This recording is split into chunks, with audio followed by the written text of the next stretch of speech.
Welcome back to the NARAS Cup Series. Tonight we are here, well, I guess today in Sim, we are here at Michigan International Speedway, where the second that I go live, my iRacing is going to freeze. Yeah, that sounds about right for us today. I don't know why our overlays have been giving us problems. Okay. No, the entire screen is just frozen. Oh. That's even better. I don't think it's supposed to do that. I would have to say it's not supposed to.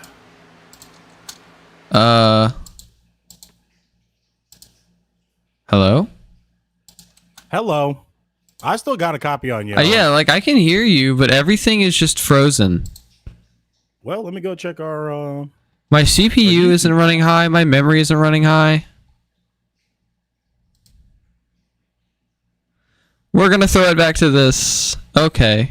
Why is everything... Yeah, you still got audio. It's just... Yeah. Okay, hang on. I might have to reopen the sim. Well, while we wait for that, everybody, I would like to thank you for tuning in on a beautiful Sunday afternoon here in Michigan for the Pure Michigan 300 at Michigan Speedway. Michigan. NARAS Cup Series. You're going to hear Michigan a lot more tonight. Oh, yeah. There's going to be a lot of the Michigan talk today. Welcome to Michigan for the Pure Michigan 300 at Michigan Speedway. What? Welcome to Michigan with the Michigan on the Michigan with the Michelin Man. No, but I feel like we're going to have a pretty comfortable race tonight. After last week's show, I feel like a lot of the boys been leaving everything on the track. We're still, what, about almost halfway through the season, and I feel like we're already most of the way through the regular season. That's really what matters right now. Yeah. Okay. And most of these guys are already driving like they are practically in the playoffs.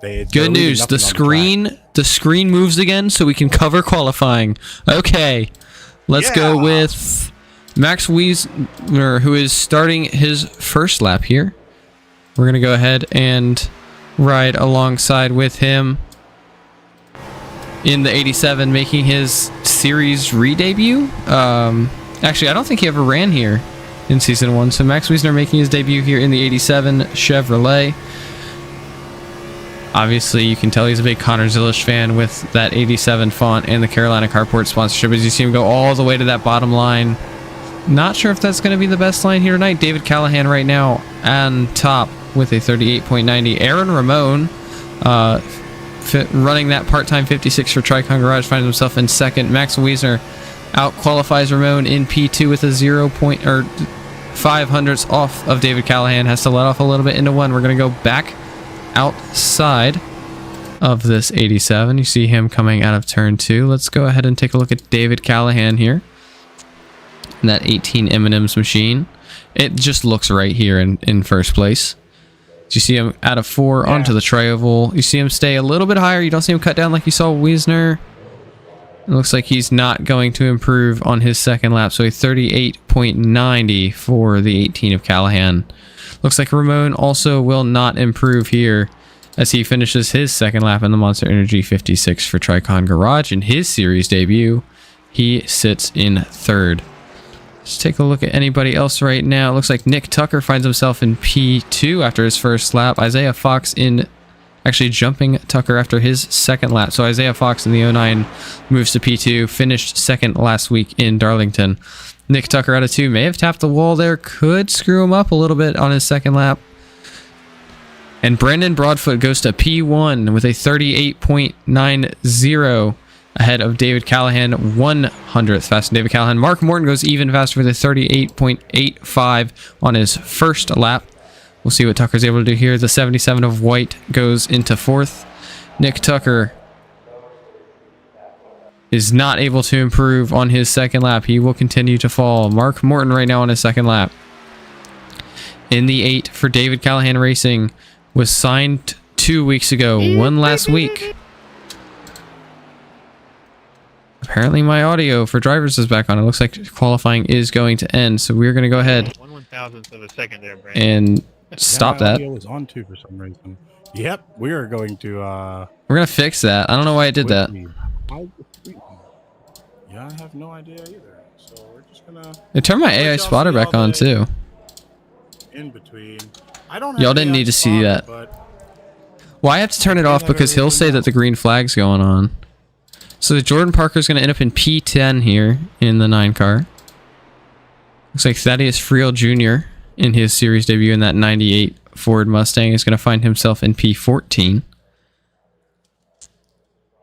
So I believe that's everybody who's qualified, including the 4 of Rainey, who's just gone from last to 4th here in that 4 car. I guess he ran the top on his first lap. So that is going to be everybody qualified here tonight. Mark Morton once again on pole position. Brandon Broadfoot P2. Callahan in that 18 in P3. Rainey in his return in the number 4 in 4th. Jonathan White in his, I believe, his series debut in P5.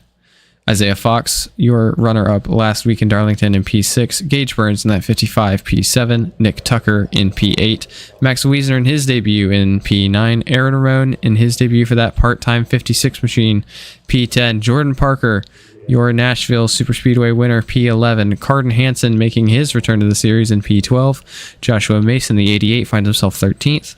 Ryan Peters, coming back since, well, New Hampshire of last season, finds himself, I think it was 14th. I don't know. It's gone. If y'all could get the stream right, I know. Yeah, Trent said if y'all could get the stream right, go 99, by the way. I know. Yeah, I would love to get the stream right. Not liking me today. This is the first night I've actually gotten back early to set the stream up, too. Apparently, I had too much time to fix it, and it's just... It's issues I've never had before. Like, I've never had it freeze.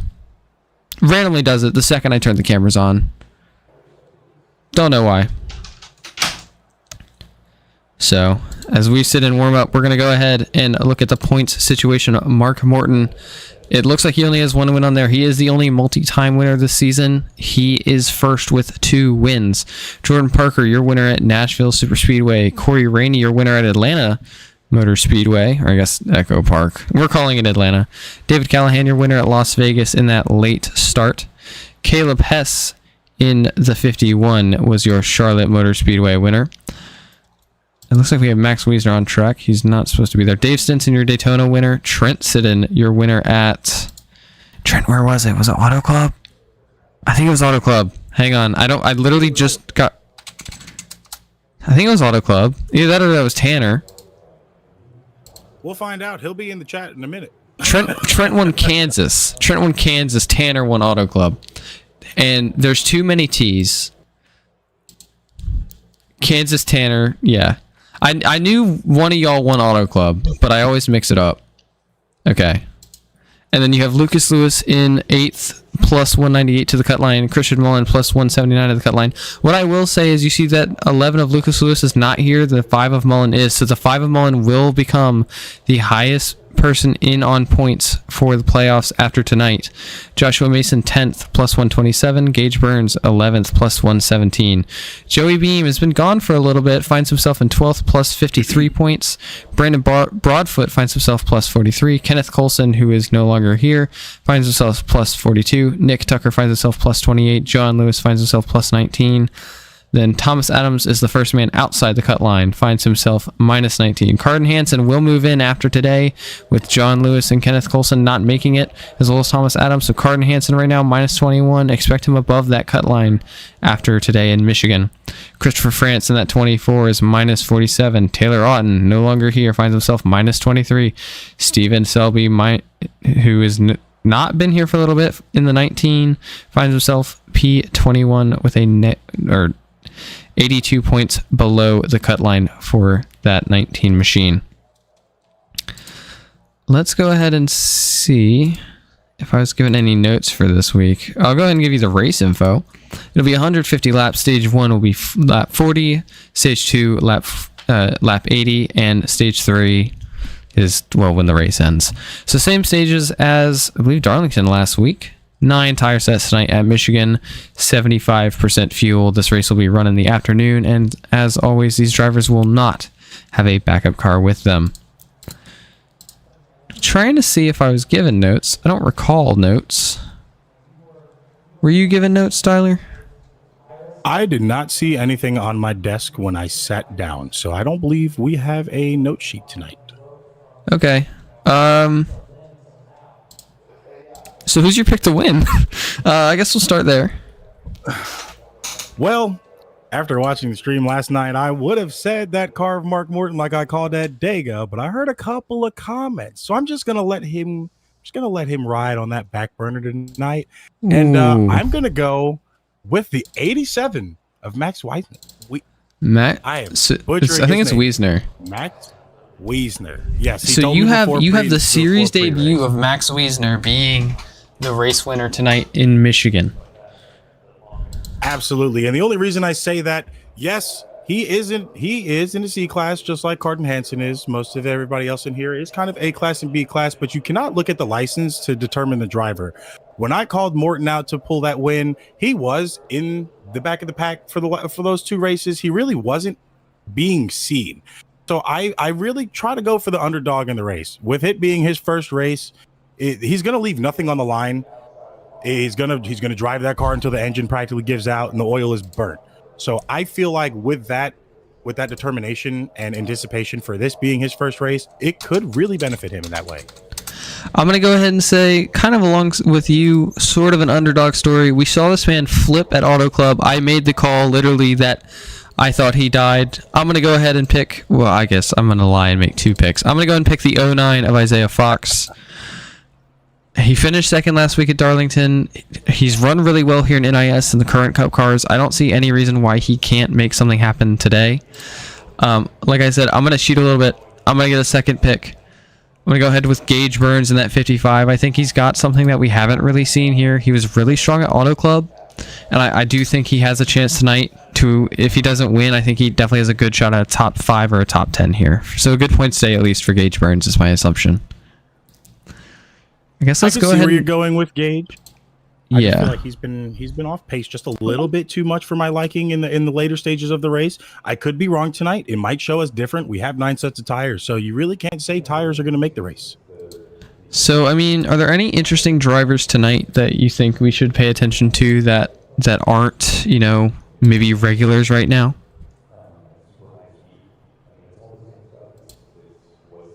I mean, looking at our list tonight, we have a lot of names. Aaron is not a name I've seen before. Aaron got invited today. Is a name I've seen before. So I kind of Ryan Peters was here in season 1. Cars. Yeah, Ryan Peters left during the playoffs. Cars that really haven't touched this year. I mean, we've seen Gage, we've seen Mason, Parker finally in victory lane. I would like to see more out of that 5 car for Christian. I feel like Parker has kind of set the tone with his win so far in the season. I would like to kind of see Christian get into the top 3 tonight as a finish. I feel like I don't know if it's a strategy or the car or just him being involved in a lot of extra stuff, but I feel like he really hasn't gotten his momentum. And I hopefully would like to see Michigan be that pivotal point in the season for him. I think someone that we need to look at really is the 3 of Carden Hansen. Now, we know he's likely going to be above the playoff line after tonight because of John Lewis not showing up in that 15 for Tricon Garage. What I will say is, I guess I have some notes. I have heard rumors that the 15's job is on the line, depending on the performance of the 56 of Aaron Ramon.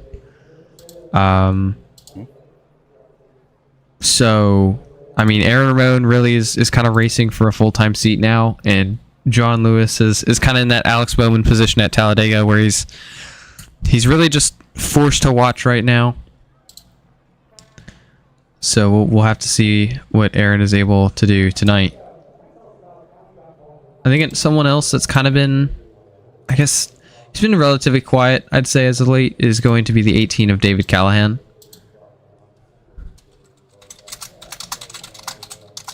Yeah, him and Hess, they had a pretty hard fought match a couple of weeks ago. I think it was roughly 2 weeks ago. I unfortunately couldn't be in the booth for Darlington, had some family things to take care of, but I did watch that race. I would have expected that to kind of be his comeback, but it really wasn't up to where I expected him to finish. So I can see where you're going with David Callahan. I mean, he's had a car. He's had a dominant car, excuse me. he's been on the top. He did exactly what Morton did last week and almost ran an entire race. He did, him, Jordan. They have proved themselves worthy of this season. I would like to see him back within the top 5 finishing, though, alongside Mullins and alongside my pick tonight, the 87 of Wiesner. Wiesner. So I guess we have 3 picks tonight. We have 3 picks. We're going to go ahead and say that I have 2 because I can. So like I said, I have Gage Burns and Isaiah Fox, and you have the 87 of Max Wiesner. We're going to go ahead, see what some of the chat has. Be quiet, David. I mean, to the people in YouTube chat, I mean, who do y'all think is a strong contender tonight at Michigan that maybe we didn't talk about? Now, granted, this will be like 3 minutes of stream delay, but it'll get there eventually. I'm looking at the chat. We got 1 pick for Rainey already. Okay, well, I think Rainey owns his car, so I think Callahan could be strong. He really does kind of need a turnaround. Jordan's voting for himself. Nick's voting for himself. If you had to pick someone other than yourself, anyone but the 22. Pride's aside, guys. Pride's aside. 9 might be against the wall if he keeps talking like that. I don't know, man. Well, I mean, since the 9 wants to talk, I mean, maybe we should see if he's got the availability to get in the booth. Yeah, I think we'll have to see. I mean, he's probably open now if you want to yell at him for a little bit. Yeah, let's go berate the beautiful 9 car of Jordan Parker. Let's see if I can locate his. He's in Parker Motorsports. Radio. Yep. If everything wants to cooperate with me, he shall be with us right Don't now. ever count that 22 out, says the number 22 car. Cool. What's up, guys? All right, so you got a big mouth, so we're going to go ahead and talk to you. Yeah.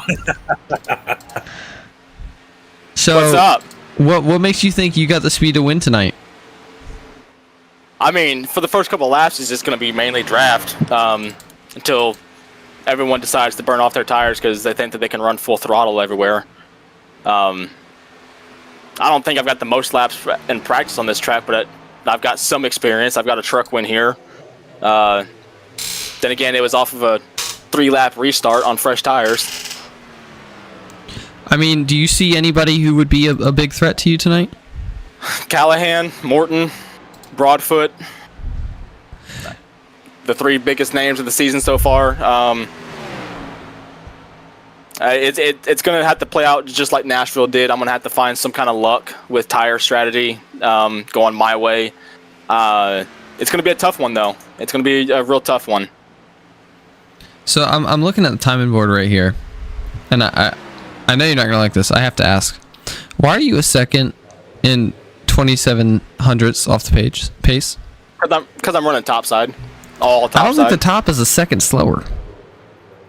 Oh, yeah, it's a second slower. The track's starting I guess to cool it is off. full throttle. Yeah. We're also in the time of sim for September 27th, so it's a lot cooler. So you're in sim for today? Default. It's not default May 15th. May 15th. Happy May 15th, everybody. Woo!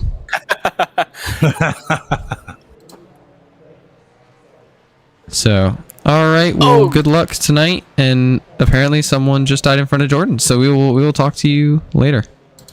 Alrighty, guys. I just want to real quick shout out my family, Mom, Nana, Mackenzie, and the girls back home watching this, supporting. We're going to get it tonight. Try to. And I just want to make sure. Owen. I just want to make sure that you have told me that I'm allowed to make fun of you on broadcast, right? No, I did not say that. That sounds like a yes for me, and that's the 9 of Jordan Parker. You probably look at the bottom of your contract. It's probably in the small print down there somewhere. All I'm saying is he's said before that it's okay because he knows I don't mean it. Sometimes I don't mean it. Sometimes it's deserved. But He pays me. I get to make fun of him. Best job ever. Win-win situation for everybody, right? Yeah. Well, not for him. It's a lose-lose for him. It's great for me. Yeah. But yeah, we'll have to see what that 9's able to do today. I think he could be strong. I think a lot of people are going to be strong today. It's going to be very... I don't know. We'll have to see. We'll have to see what happens early on in this race. It could be really chaotic. It could be really relaxed. It probably won't be really relaxed. We know how these races go here, so we'll just have to see how everything works out tonight. I feel like the first stage and a half is probably where you're going to see most of your calm before the storm. You're going to see everybody trying to figure out, like I said, like you said, we have 9 sets of tires tonight. So there's no reason why you should, feel uncomfortable in your car. If your tires are wearing off, go ahead and fix them. You'll get your position back. There are still a lot of laps in this race left. I feel like at that point, it is going to be more of a slow pace for the first stage and a half. Everybody trying to feel their cars out, get into rhythm, see what adjustments they do need to make. But you already know, as soon as that first caution drops, that is not a stage break. It is going balls to the wall. And what I will say is, something I have been told is that a fuel run here is about 33 laps. I think that will get extended because people aren't going to be able to hold full throttle behind these other cars. So I'm thinking maybe 33 to 35 laps. But even still, that means that a car cannot make it from the start of stage 1 to the finish on 1 tank of fuel. Now, stage 2, if you're able to stretch it, I think you can make it. The caution at any point after like lap 5 is going to essentially guarantee that you make it to the end of the stage. So really, I think fuel's more of a concern than tires here. 9 sets, in my opinion, is quite a lot. You really can kind of throw sets on without having to worry about using them up. So we'll have to see it tonight. We're going to go ahead and take a look at the starting lineup tonight. If I could figure out which one there we go. That's my overlay. On pole, once again, is the 8 of Mark Morton for David Callahan Racing. Brandon Broadfoot in the 22 finds himself second. David Callahan finds himself P3 in the 18. Really needs a turnaround after the last few races, except Arlington, because he wasn't there. Corey Rainey coming back after a few weeks hiatus, P4. Jonathan White in the 77 for Doan Carroll Racing in P5. Isaiah Fox in the 09, one of my picks tonight, in 6th. In 7th, Gage Burns in the 55, my other pick for tonight. Nick Tucker for David Callahan Racing in the 54 in P8. Max Wiesner making his series debut in the 87, finds himself P9. And Aaron Ramon, driving that part-time 56 for Tricon Garage, once again in his series debut, finds himself rounding out the top 10. Jordan Parker in the Napa number 9 for Parker Motorsports finds himself P11. Carden Hansen coming back in that 3 car, once again expecting him to be above the playoff cut after tonight, finds himself in P12. Let's go ahead and take a look at the next round of people. Joshua Mason in the 88 finds himself in P13. Ryan Peters in P14, returning after New Hampshire of Season 1 of NARAS. Thaddeus Friel Jr. making his series debut in P15 in that 98 Ford Mustang. Christian Mullen in the 5. Once again, has the chance to beat Lucas Lewis in the points and become the first driver in on points in the playoffs. Finds himself in 16th. Brendan Carroll, team owner of Doan Carroll Racing, in P17, and Marshall Harris in P18 in that 21 Ford Mustang. So could be a good race tonight. I think we'll have to see. I think there's a lot of potential as long as these drivers are able to kind of keep their cool and make sure that they, kind of keep their nose clean. I think finishing is going to be the biggest thing for some of these drivers. Someone like a Christian Mullen.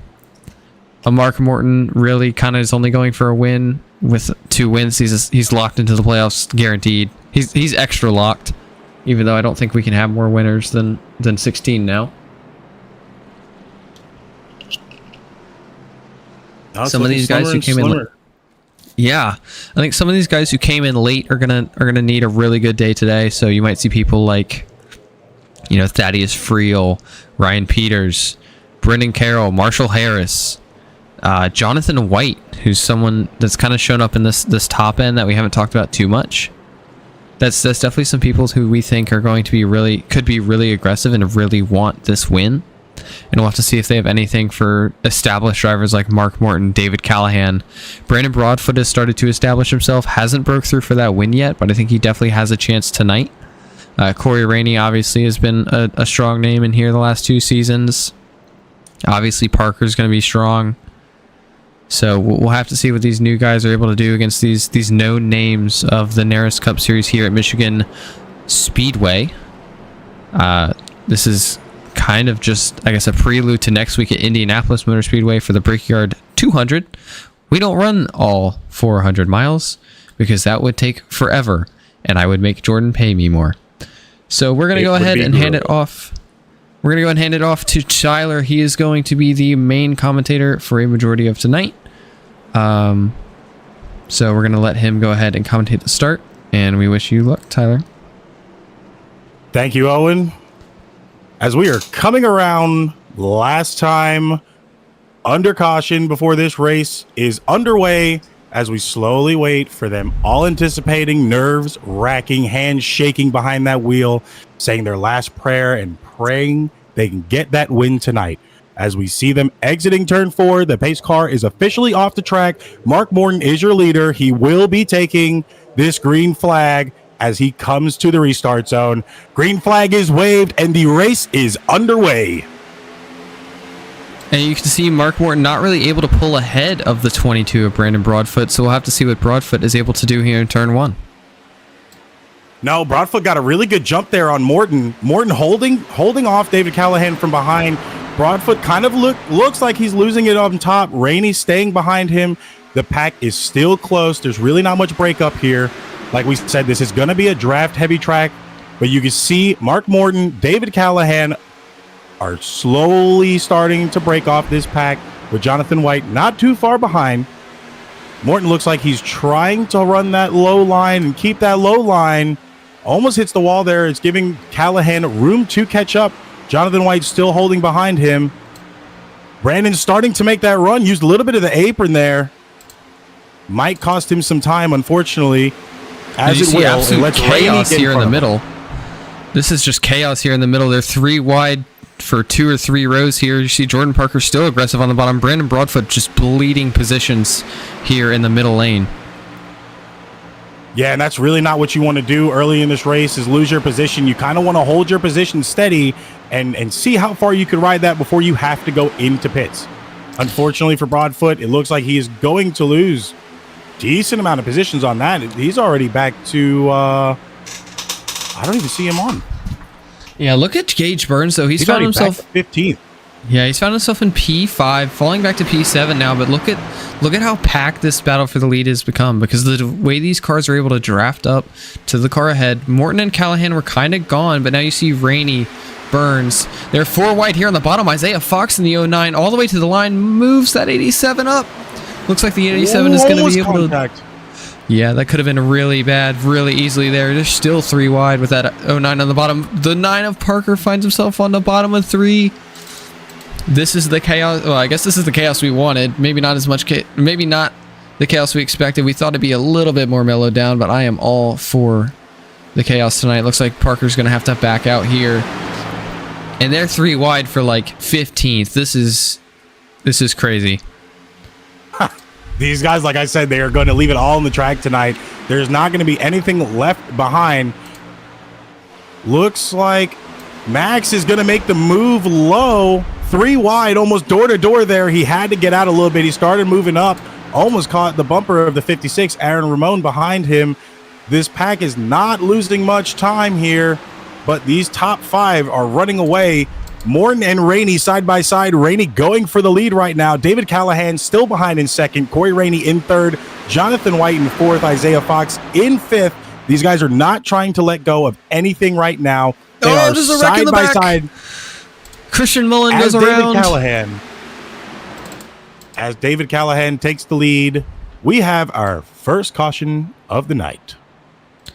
I caught that at the back end of my camera. I'm not entirely sure what happened here. Christian Mullen in the 5 goes around in the back. Looks like the 54 of Nick Tucker may have gotten into him here. We're going to go ahead and chase this. That is not the right one. Go back and look at Here this we go. replay. All right, let's go ahead and play this in slow-mo. So you see they're 3 wide right now for that position. The 88 of Josh Mason on the top. The 54 of Nick Tucker on the bottom. Christian Mullen stuck in the middle. We'll have to see what happens here. It's on the exit of 2. Looks like Mullen's still in the middle. Looks like Tucker's starting to slide up a little bit. And just slides all the way up into the 5 of Mullen. So you see Josh Mason also gets pretty hard in the wall there on the exit. But the 54 of Tucker may be thinking that the 5 was sliding up. Same with maybe the 88 of Mason and just doesn't anticipate the 5 of Mullen to be that low. And no big damage for any of these cars. Just an unfortunate spin early in this race. Yeah, What I will unfortunate say- it is. No, you're good. Depending on how much damage that Christian caught, he might have at least a good couple minutes in that pit stall, and that could really hurt him. That could put him a couple laps down at this race, and it's still very early on. Well, the thing is, Christian didn't hit anything. He really just got turned off the nose of Tucker. So I think it's going to be minimal damage for the number 5.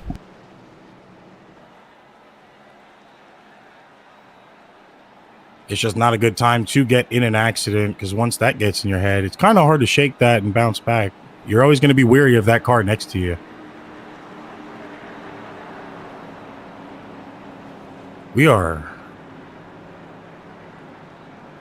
How many laps did we even make it in? 4 laps before the first caution came out tonight. That is a very rare occurrence for us. I feel like the last 3 weeks, we've almost went, I think our longest was 200 and something laps with no caution. So this is, it's a little bit of a shocker for it to come out this early. I'm getting Auto Club flashbacks. Where we had, 10 cautions in one night? Almost a 3-hour-long race. Hopefully we don't have... The drivers were almost over that day, and hopefully we don't have to have... They have to deal with that again tonight, because that would be unfortunate. As the cars are slowly coming out of pits, it looks like the 87 of Wiesner is going to be in first, followed by Ryan Peters. The 87 gained 8 positions there. Ryan Peters would gain 12 if that is his official starting grid. Jonathan White still in third. David Callahan in fourth. These have to not be correct positions, because David was the leader at the time of the caution. If I'm not mistaken. Peters and White, I think, may have only taken fuel, where someone like Callahan may have taken tires. So some split strategy already 5 laps in, or I guess 7 laps in now. But they pit on lap... The caution was the lap 5. They pit on lap 6. It's the same thing. So, but yeah, Right, very interesting early caution tonight. Hopefully this doesn't become a trend, but we'll have to see here. We might be going 1 to green here as we cross the line. Yeah, seems like they're doing choose right now.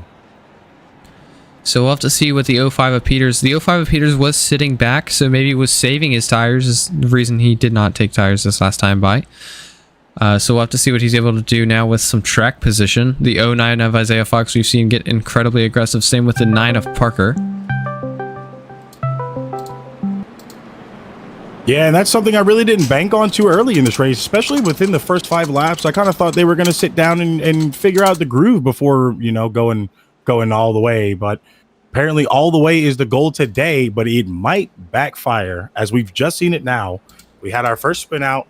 Hopefully they don't have too much more in this first stage, because that is going to impact the rest of the race, depending on the severity of the crashes. Yeah, so we'll have to see with some of these cars who haven't been up... Well, they haven't been up front as much, so someone like Max Wiesner, someone like Ryan Peters...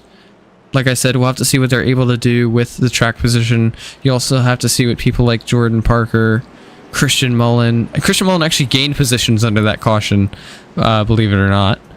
So we'll have to see what they're able to do here. Mark Morton's kind of horrible for him. He's about down 15 right now. He's going to have to make it back here.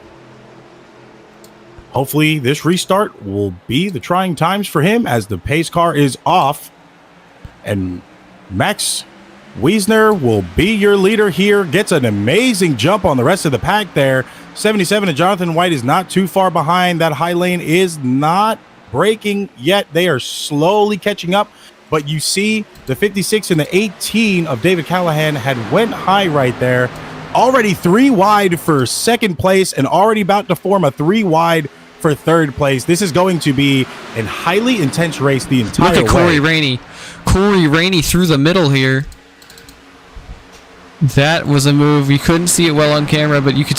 I saw it because he's a bright silver car. Went through the middle, almost got the door closed on him. You already see these guys getting really aggressive. The 9 of Parker also trying to stick his nose in there, maybe with a little bit less success compared to the 4 of Rainey.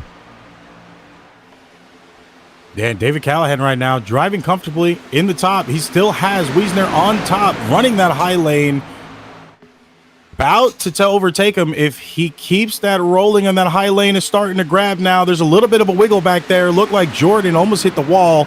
Collected. Corey Rainey making that run on that bottom line, shooting himself a couple of positions up there. He's now in 4th place, trying to hawk down that 56 and the 18 in 1 and 2. They are 3 wide right now in the back.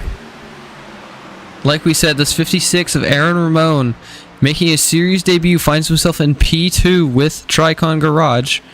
Like I said, possibly racing for his seat right now. So we'll have to see what he's able to do in that machine. Jordan Parker finds himself in 3rd, fighting against that 56 machine, but I think he is going to get freight trained by the 4 of Rainey. If he's not able to slide up in time, he is. Finds himself behind the 56, ahead of the 4.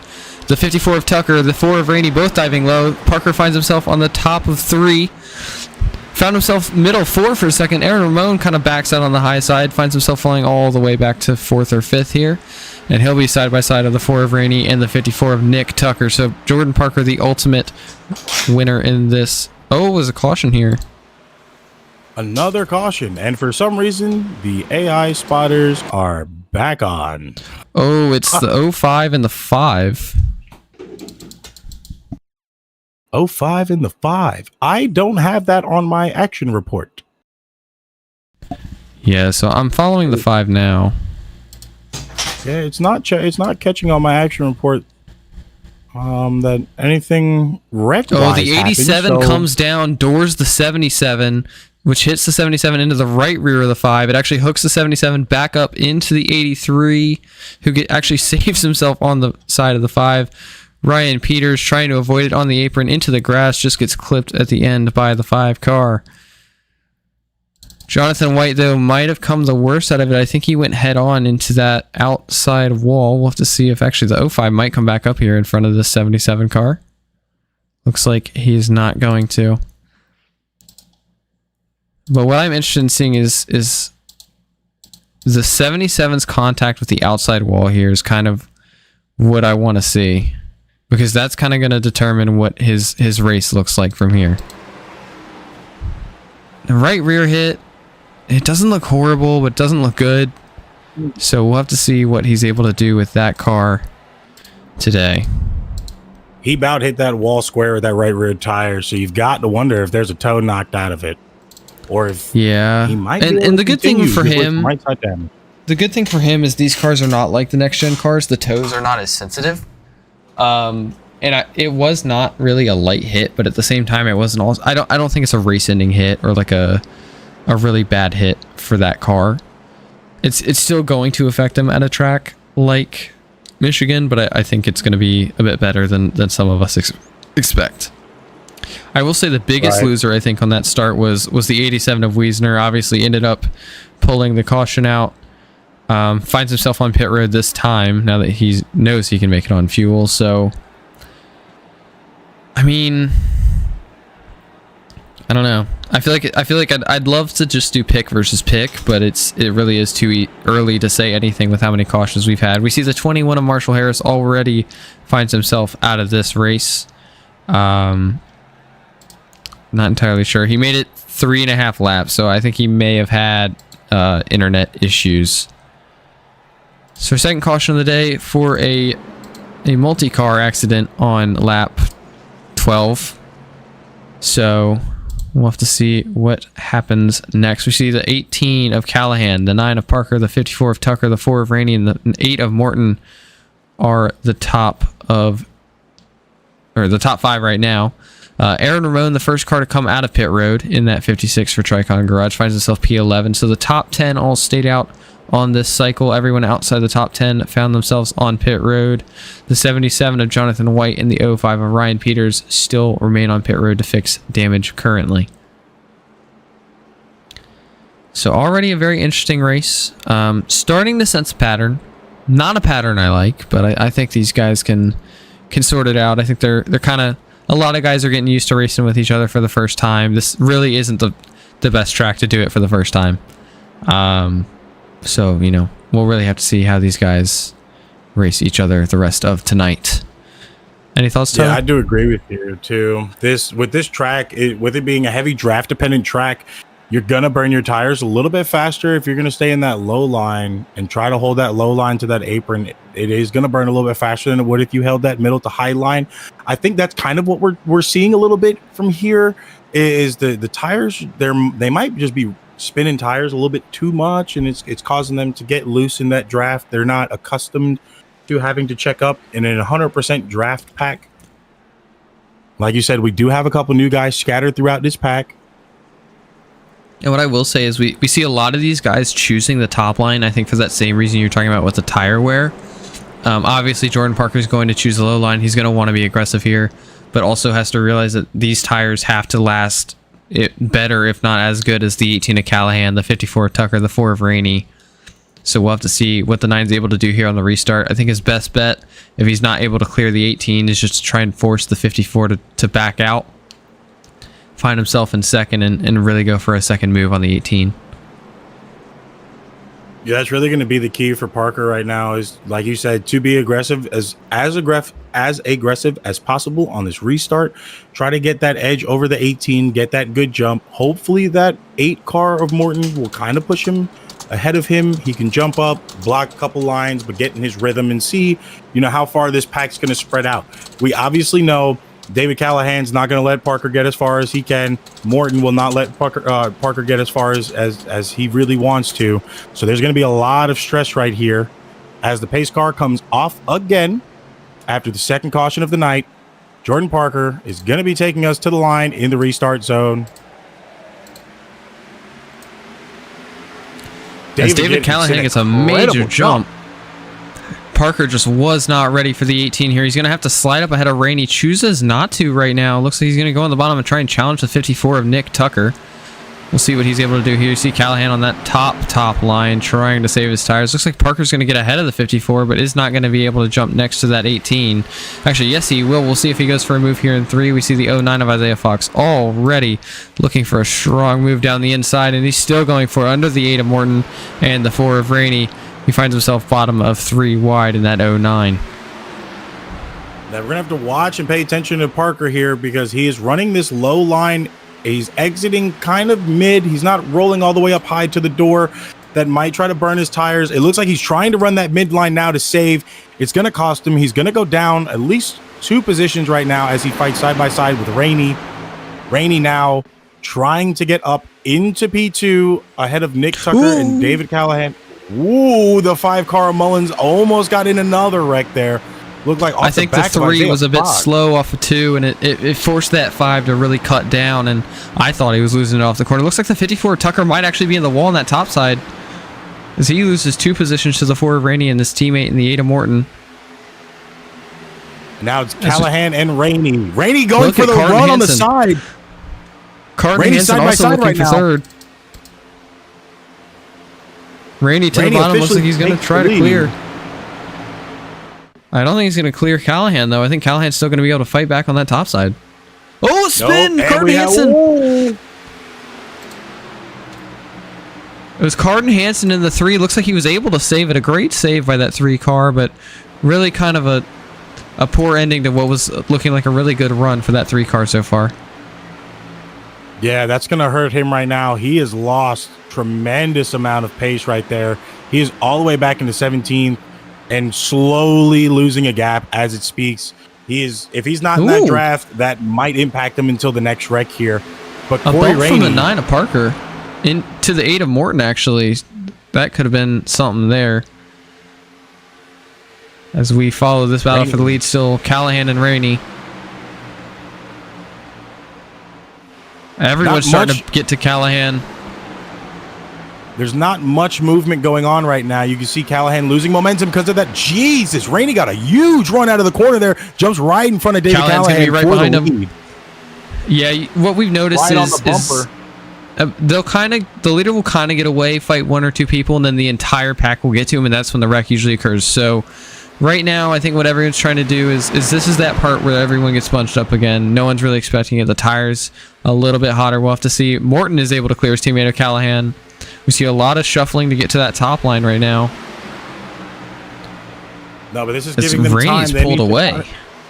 That's what I was just about to say. They need to start getting these lines together and start working because they are the Nina Parker Rainey in the wall.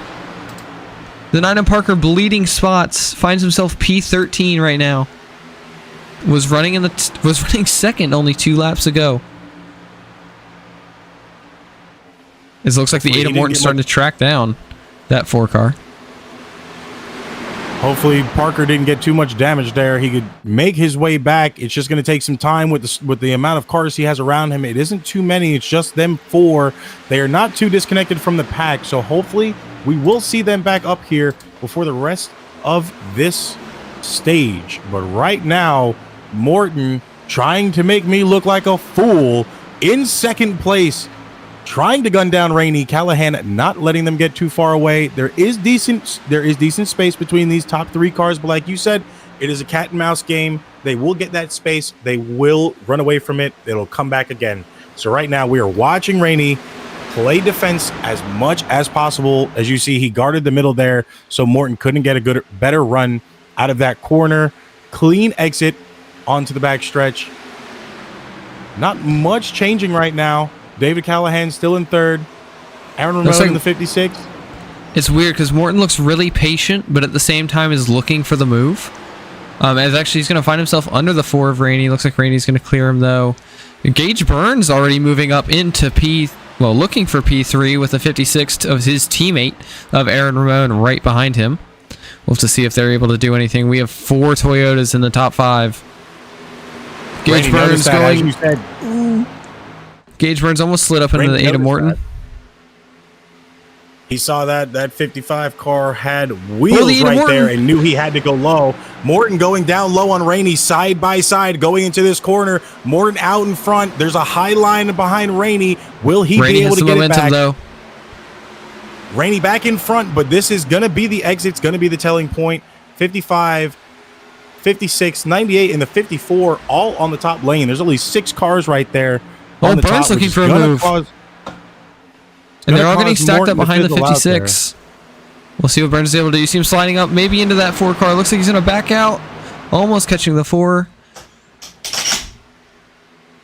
He's going to have to settle for second right now. Make those moves with the 56 to get around them. They have pushed their way back up into the top 3 here. Gage going to go low. Has the edge on Rainey, but will he hold it out of this corner? Rainey gets the speed again back on him. Ramon still behind, going low to support Gage himself. Side by side still, Rainey has the edge over Burns, but it's still not enough to call him a comfortable lead. 55 is not letting off on that low line. It might cost him a couple of seconds with those tires. They're going to burn faster. 56, 54, all in the wall. 98 as well follow them. That's going to cost them a little bit of time. That might hurt Gage right there because his teammate is not behind him to push him around, which means Rainey is just battling now. But here comes Tucker in the 54 behind Burns. Notice, since that first caution, we really haven't seen many 3 wides now. Everybody's kind of single file, maybe doubled up. They're realizing that the 3 wide for a position is not the way that they want to win a race, because all it's going to do is cause more damage. It's going to cause more heartache at the end of the day. Right now, Burns continuing to try and make this move work. Losing time. Burns is still there. The 54 is not really helping much either. He's kind of staying in between both cars in these corners. He's not giving either car the edge. It looks like he's trying. He might be trying to sweep and thread that needle right through the middle at an easy point in time. Yeah, and this battle continues between these three, but you see the 22 of Broadfoot continuing to creep into the picture, as well as the 8 of Morton beginning to come back. Raymond still losing a little bit of time, but not falling out of the picture yet. We see Callahan maybe into the wall there out of 2. Isaiah Fox starting to come back into the photos, so a lot of these cars starting to come back. Burns starting to fall off. Broadfoot to the outside into P3. Morton going to look for that same move on the 55 of Gage Burns. And it looks as of right now, really first place till 8th place is the pack to be in right now. From 10th to 17th is the other pack. They are almost 2.5 seconds back from these leaders right now. You've got to wonder, are they going to be able to get this momentum to make it back up here before this caution, before this stage break caution? Or are they possibly hoping for another caution to come out? Gage almost got into the wall there off Broadfoot's front bumper. Looks like there might have been slight contact. Almost was enough to spin. As it looks like the 54 is going to go for a move on the 4 now.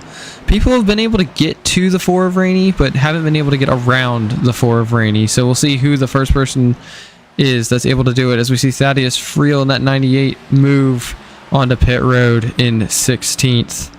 As Carden Hansen comes back on track 1 lap down. And to touch on Rainey, like you said, from what I've seen from him, I was here, I think it was my first race in the booth when he actually won. That race, he really played defense. It was a very good defensive game for him. He executed his strategy perfect. And I don't think he really faltered off of the top 10 much that race. So I'm kind of seeing what I saw from him that night. Once he's in his position, that 4 car, there's no stopping him. He is going to block his lines cleanly. He's going to run his race and make you get around him. And this is the perfect track for him to do that at, because this is going to burn tires, having to go low. Staying in that middle lane, it's going to give you that edge. You might get some speed if you have a car behind you, but it's not the optimal lane for these tires. So I think that's kind of what we're seeing right now. Rainey has realized their weakness, and he is running it to his advantage right now, as it is slowly starting to break off just a little bit more in this top pack. David Callahan is now fallen off. It is him and Ramon, the 18 and the 56, alone by themselves, with Parker behind them, as Rainey, Tucker, and Broadfoot are all trying to fight for this lead right here, but no one can get around that 4 car. And what I will say with 10 to go is it looks like, you know, Rainey's really good at positioning his car in a place where it's going to be hard to pass. As Nick Tucker does not care. He's going to throw it all the way to the bottom, slide up ahead of that 4 car, and he's going to move to the outside of Rainey. But it looks like Rainey is still going to get the crossover, is going to go back ahead of that 54. So Rainey firing a great attempt. All cylinders right there. He got an incredible run up that corner, but it looks like Burns is going to try to follow. He is not going to let him go alone. Burns going to go side by side with Tucker just slightly off the edge of his bumper, not all the way in there to start saying he's fighting. He needs to get back up, not to lose that momentum, because they need to keep that speed on the back of Rainey. Staying in that draft right now is going to be the key factor for these last 10 laps. You cannot win it now. You can get the position now, but it might not be your finishing position. So I don't think it's pretty smart to see most of the moves we're seeing here in this top pack. That 09 of Burns dropping down to the apron. It's kind of losing him time right now. You can see Burns realized that that's not the way to work. He went back up. Fox is staying back. Broadfoot lost 2 positions in there. He was up in second, fighting for second and third. He is kind of content in that middle line right now, making a good shot next to Gage with a little bit of help of Isaiah Fox behind him. Yeah, it looks like Gage Burns had a really rough 3 and 4 after it looks like he tapped the wall at a 2, so maybe just Gage trying to get back in a rhythm after a slight mistake, as Isaiah Fox goes for a move on the 22 of Brandon Broadfoot around the outside, as Nick Tucker continues to try and take shots at the 4 of Rainey with no success. 8 laps to go here. 54 on the bumper of Corey Rainey right now, not letting him forget that there is a pack behind him. He is not letting him get comfortable in that driver's seat. He's trying to keep the edge onto him right here, but I don't know what kind of move. It's really still early to call. We still have a few laps left in this first stage, so I don't know what move Tucker might pull out of his sleeve and pull a David Copperfield here. might shoot under the apron to get the win here. His tires look clean. He's holding that bottom line, middle to bottom line with Rainey. Rainey still is not. I haven't seen a wiggle out of his rear end of that car. Yeah, and I have seen quite a few wiggles out of the 55 and the 09. As Tucker's going to once again shoot it all the way to the bottom. We'll see what he's able to do here on corner exit. He's going to try to slide up. We'll see if Rainey's able to get back around this 54. It doesn't look like he is. Tucker's going to block the high side. Ooh. Rainey dives low. And Rainey will continue to lead. Costly. Yeah, And Tucker decided to move a little too late, and Rainey's once again going to reclaim the lead and continue to be the leader of this race here at Michigan Speedway as they build a massive gap to the 09 and those other 4 cars behind the 2 leaders. So it actually looks like Tucker might be falling off. Yeah, Burns has dropped off as well. He's in the back of that top pack right there now. He was sitting third. You can tell those tires are shot. So now I really want to say we have to keep our eye on the 09 of Isaiah Fox because he has been sitting stagnant this race. He hasn't been doing too much, which shows he still might have the tires. He just has to pray that he can catch up in these last 5 laps to make something happen. As you see, Tucker still has that 0.1 on Rainey. Rainey has shot past him like a bullet every time Tucker has gotten in front of him. So I really don't think Rainey has to worry about the 54 until it is literally 3 and 4 going to that flag for the caution. He just has to maintain his lane right now, keep him on his bumper, and make him run his line. Because you can see the tires. Isaiah Fox all the way to the bottom, gains a bunch of time there. You have to wonder if maybe the Adam Morton saw the same thing, decided to follow that 09. So maybe that bottom line's starting to pick up a little bit. Yeah, they've slowly closed that gap down. They were almost 1.2 back from the leaders. They are now in spitting distance. And Isaiah Fox really, I know we were saying he's been stagnant. It's not by choice. He's been extremely aggressive. We've seen him diving low, and he might genuinely have been saving his tires by doing that.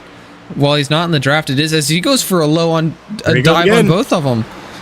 Good. He might slide up ahead of the 54, not able to do so. And that's going to really cost the 09 though. Yeah, he's going to lose the spot to the 22. Caught up as well. He's going to have to go back. We have 3 laps left to go. He's going to have to get this fight as he's still losing time. Gage looks like he almost went around him, and Morton almost went around him there as much time as he fell off in that corner. Rainey's still holding it. He has almost a 0.3 gap now. I think right now Rainey wants a caution but does not need a caution. Although if he could get it now, it would make him feel a lot better for the end of stage. Isaiah Fox once again all the way to the bottom. He's not going to have a spot to slide up unless this 54 loses a ton of time. And it looks like he's going to slide up. He's bottom of 3. I don't know if he realizes it. Wide. And that's really going to cost the 09, maybe even more than the last time, because he got held so much lower. The 55 of Gage Burns maybe looking for a move here. Looks like he's going to sit behind the 09. The 8 of Morton. 8 of Morton not really so keen to sit behind him here. So we'll see what the 09 is able to do here. Maybe another aggressive move coming towards the final lap of stage 1. As we are 2 to go in the first stage. The 09 of Fox still sitting behind these 2 cars. He's side by side with the 22 of Broadfoot. Is he able to go? He's going to go all the way to the bottom again. Going to slide all the way. Shoot in front. Yeah, but he's going to lose so much time here. He's going to hit the wall. He's going to stop right in front of the 55 of Burns. That almost cost it a problem right there, and Rainey would have been livid. Well, he was never in a position to hit Rainey, so I think Rainey was okay, but maybe an over-ambitious move from the 09. He'd have been mad if that caution came out. Maybe an over-ambitious move from the 09 of Isaiah Fox, trying to prove himself after P2 at Darlington. Just a little bit too hard of a send, we'll say. As Aaron Ramon has fallen all the way back to these cars behind, fighting with the 5, the 9. But Corey Rainey actually getting a fight with Nick Tucker here, but it looks like he is going to hold on. The 4 of Rainey's going to win stage 1 here. That was some pretty good defense from that 4 car. Absolutely, and that's what I said. Rainey didn't want to be too one-sided because he is the reason I am in this booth, but he has the car. When he shows up and he is determined to get that win, he has the car. And he has proved it once again by being your stage 1 winner here at the Pure Michigan 300. Voice crack was not accepted. Maybe a little bit of confusion here, maybe with the pace car. I just see a lot of these leaders having to stop in turn 3. Yeah, the pace car is who they're waiting on. It's saying everyone's crashed. They haven't crashed. They're parked. Yeah, there goes the pace car now. There goes the pace car. Took them long enough. Pace car driver Larry has to lock in here. Gonna do his job. So we'll see. I'm assuming everyone's gonna go ahead and pop onto pit road here. So we'll have to see if there's any choices here. Rainey may be a little bit slow coming onto pit road. We'll have to see what he's able to do here.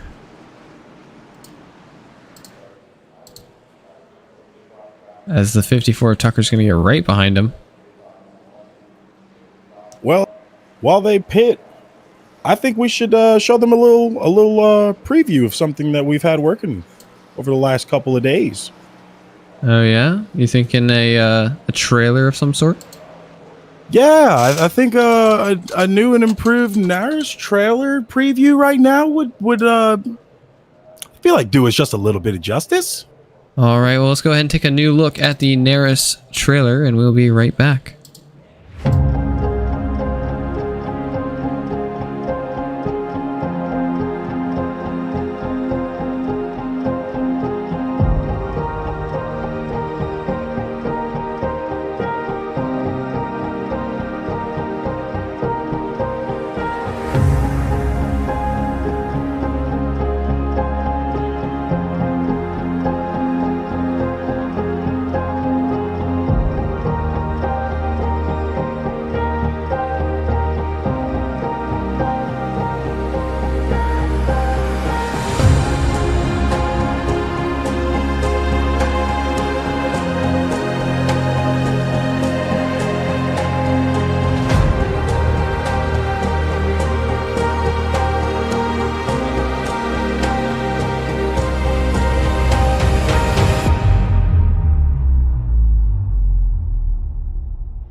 All right, as we return to Michigan Speedway, looks like Corey Rainey goes back down pit road, which is an interesting decision. Looks like actually Brandon Broadfoot making the same decision here, both the Corey Rainey owned cars.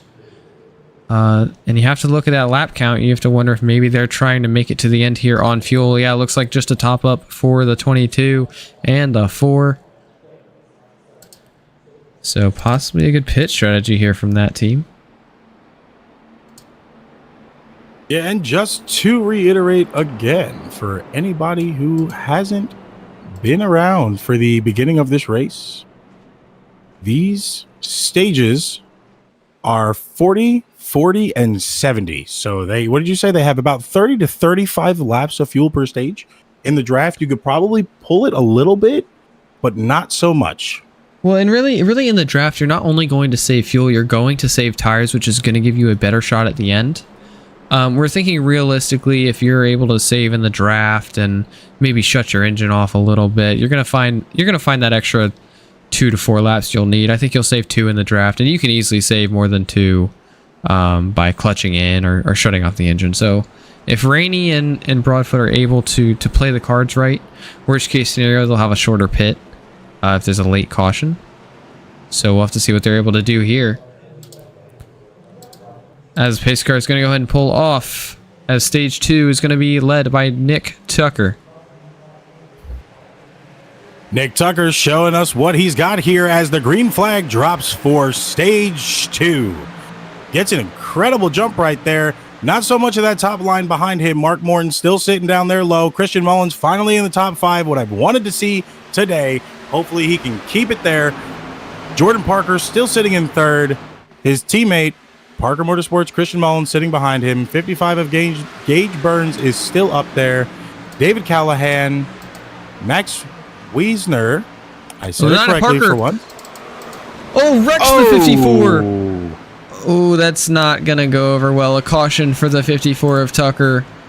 We don't need to find where that one started. We already know.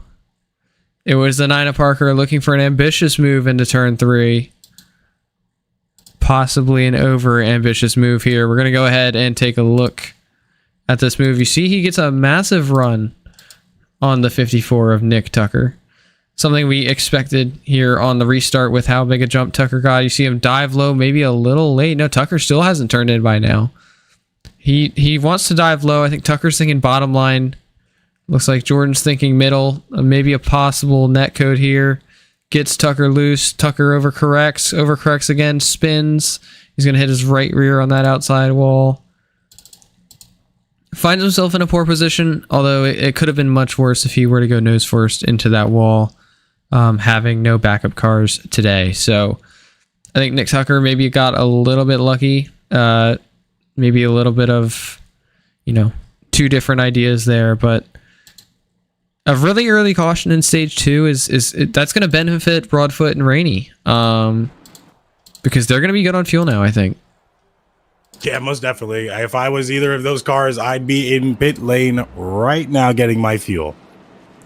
And I think a lot of people are going to do the same thing. You see Callahan, Morton. Looks like maybe Mullen is going to stay out. Carroll, Mason, Raymond. Peters, Broadfoot. Rainey's back in.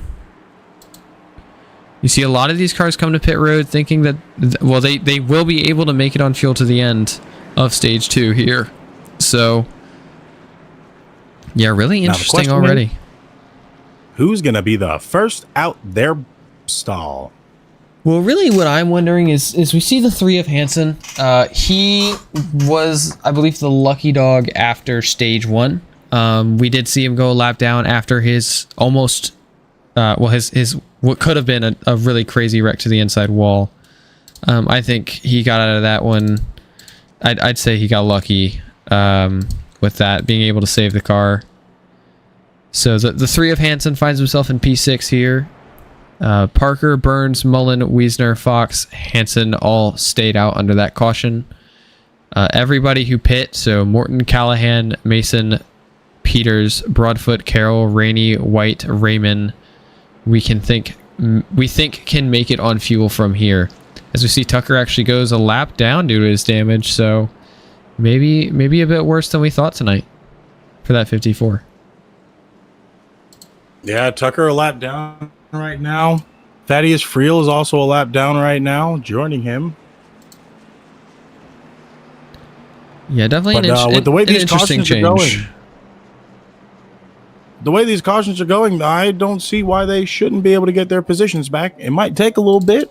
The way the scheme's kind of been going, we get like our first 2 cautions in the beginning of the stages, and then everything goes smooth. So maybe they're praying for another caution here. One of them or both of them could get their laps back. I think the 56 of Raymond may have actually had damage. Oh, Nick Tucker's out. Nick Tucker's out of the race. So a big blow to that team. But as I was saying, I think the 56 of Ramon, I think he had some sort of damage, because we did see him fall hard. We saw him fall off really hard there mid stage. You have to wonder if maybe he caught the wall, had quite a bit of damage. Maybe he had to check something on his phone. I don't really know, but he'll start in P14 for this restart here. So we'll go green with 33 to go in stage 2. So we will have to see. I mean, we'll find out what happens. We see Wiesner finds himself in P4 on the outside. Burns finds himself once again in a fighting position. Mullen finds himself up front again. The 09 of Isaiah Fox finds himself in a good position. We saw him kind of make that unnecessary blunder at the end of stage 1. And then, like we stated, the 3 of Hansen finds himself in a good position. The 88 of Mason also gained a bunch of positions on the choose. So we'll have to see what happens here with the 9 of Parker leading the way after that last caution.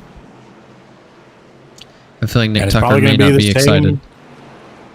Probably going to be the same Parker move, shake and bake off this first corner as the pace car goes in for the hopeful final time of this stage. Jordan Parker will take us to the green flag here in the restart zone. Oh, and an illegal start for the 87 of Wiesner. That's going to be a black flag. He found himself on the outside of the 55 of Burns. Looks like he's going to give the position back knowing that it was a legal start. So possibly avoided the penalty there, but that's going to hurt the 55 of Gage Burns. You see the 9 of Parker get clear. The 09 of Isaiah Fox get under that 5 car. So that's going to be big for that 09 machine. Looks like he's not, or he is going to clear off a 2. So we'll see what he's able to do while chasing down that 9 machine of Jordan Parker. Jordan right now slowly making headway on that 09 car of Isaiah Fox. Christian Mullins not too far behind him. The 88 and the 05. We saw that out of the bottom right of the screen. The 09 and the 5 now. They might be 4 white here going into 1. No, it looks like the 55 Burns is not going to force the issue. Mullins trying to do everything in his power to get up there with his teammate and team owner, Parker Motorsports, Jordan Parker in that 9 car. In second place now, does it successfully. Now maybe Jordan will get a little bit more of an ease knowing it's Christian behind him and not Burns. As Burns goes high, loses a little bit of time there, but that's going to let Isaiah catch up on that bottom line. And, you know, looks like top 7's already single file. And you say that Jordan's going to be a little bit more comfortable, but Christian's going to look for that move. And you can already see him kind of diving the nose down a little bit on entry of 1, maybe kind of signaling that he wants to make the move on the 9 of Parker. But I think Jordan has solace in knowing that, you know, maybe Mullins going to race him a little bit less aggressively.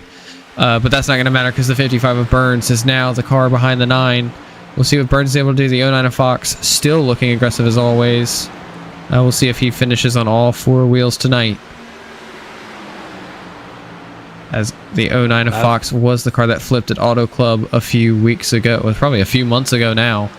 So we'll have to see if he's able to kind of finish on more wheels this time. Jordan having to go up to block Burns right there. Burns looks like he finally got it down. The high line is where you need to be at. As Mullen goes low on that apron line right there. Oh, the 9 of Parker got into the wall. He's going to block the 55. Almost did it again.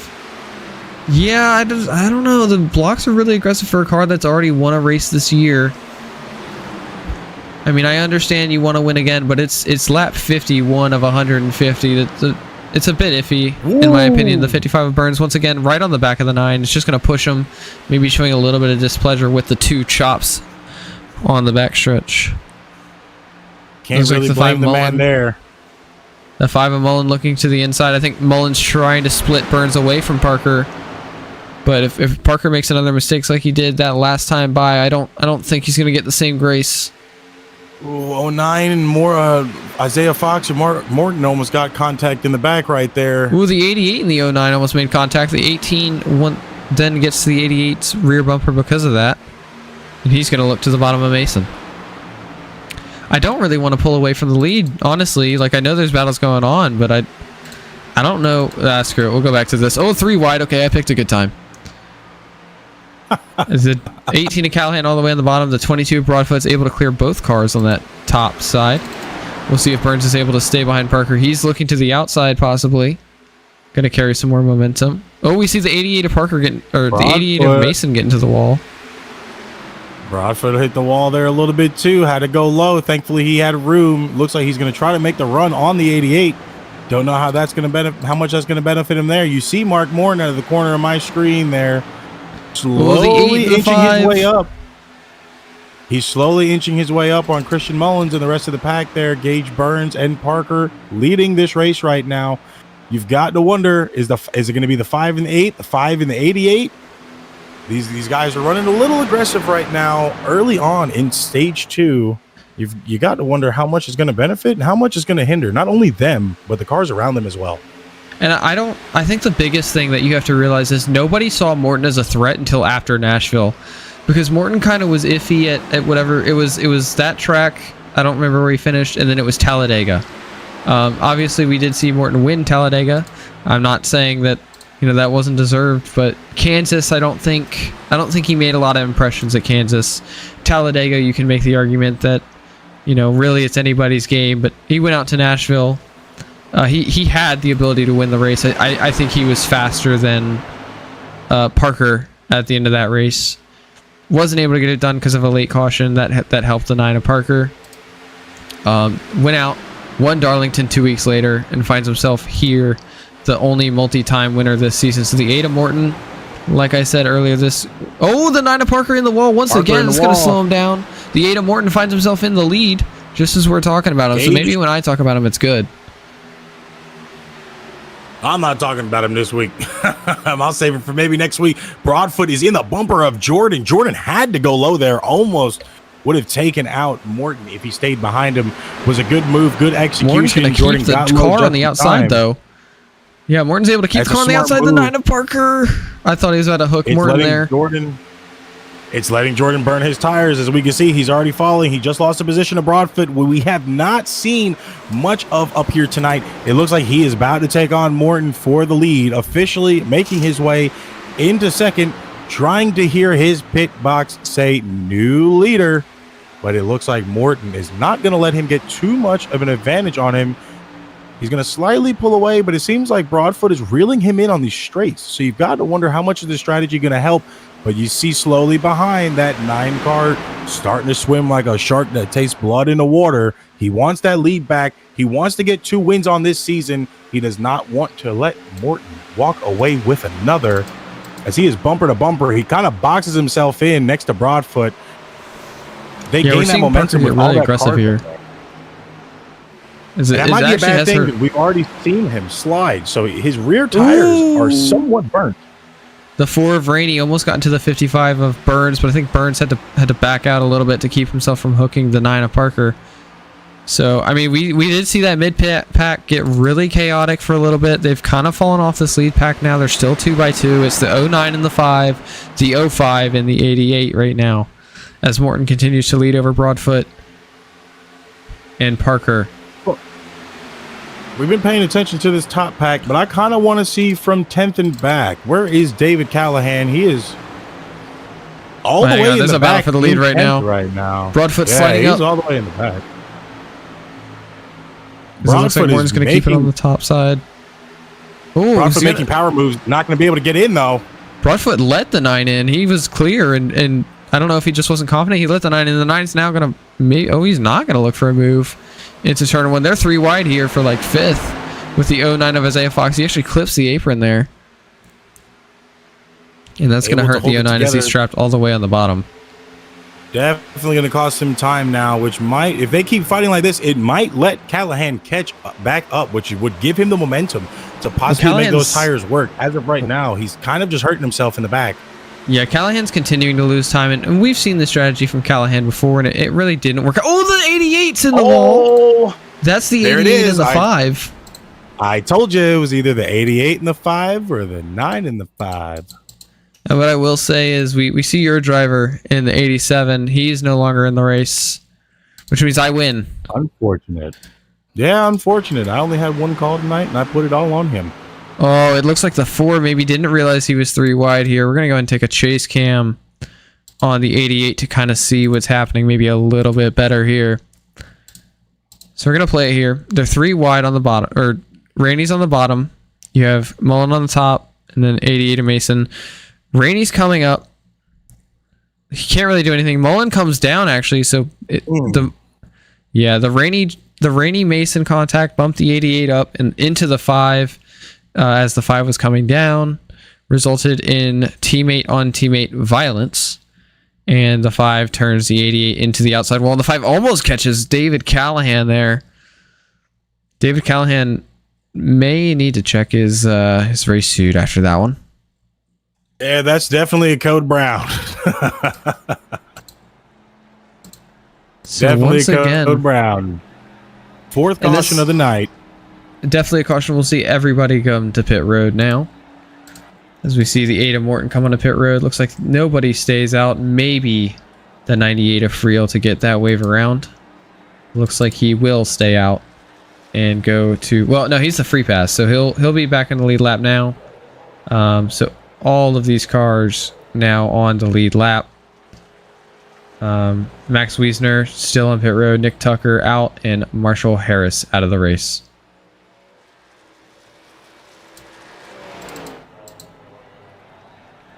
See Isaiah Fox actually coming out of pit road. Looks like he's gonna get ahead of the Ada Morton. So Isaiah Fox is gonna win the race off of pit road. So a big gain for that 09. Maybe a 2-tire stop.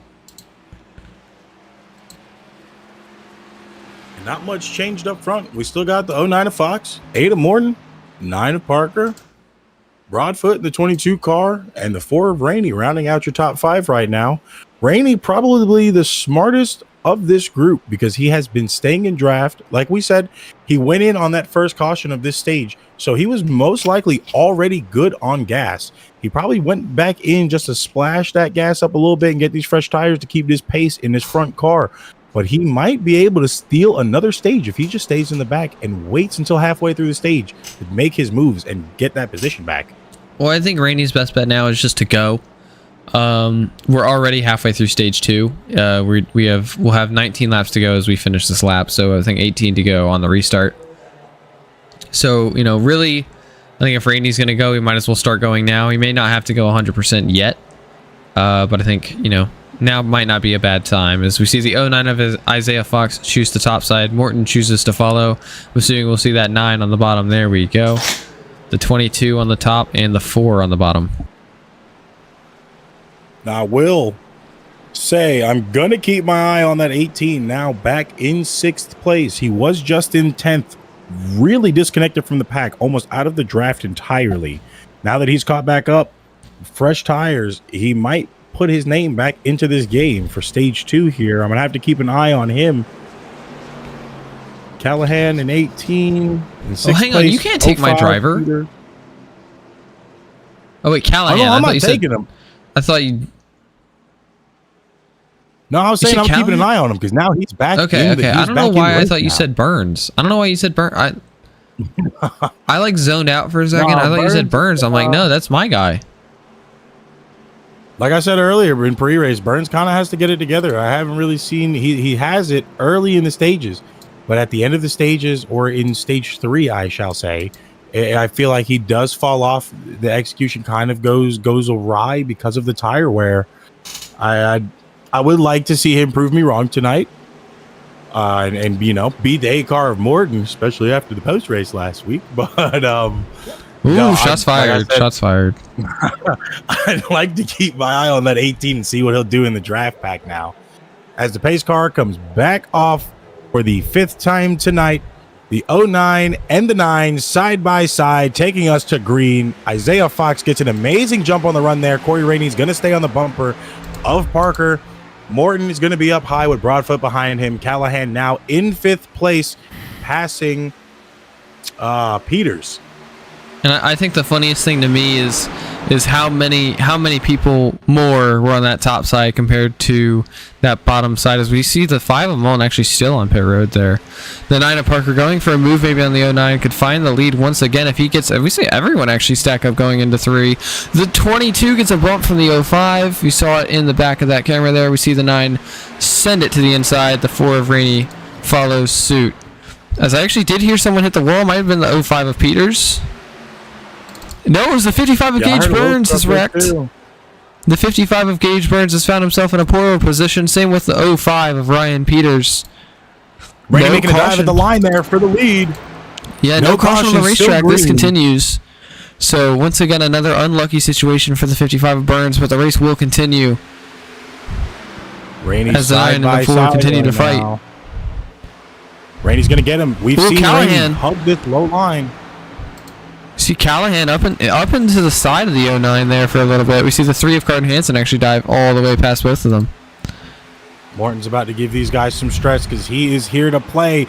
Rainey and Parker side by side right now. Parker takes the lead back over Rainey, but he's got to hold it through this corner. He's not going to be able to edge over him, which means Rainey is going to be able to get him. Then the 18 of Callahan. He's got a lot of rear. Yeah, he got hit. Damage. He actually has a meatball flag. So he goes into the corner.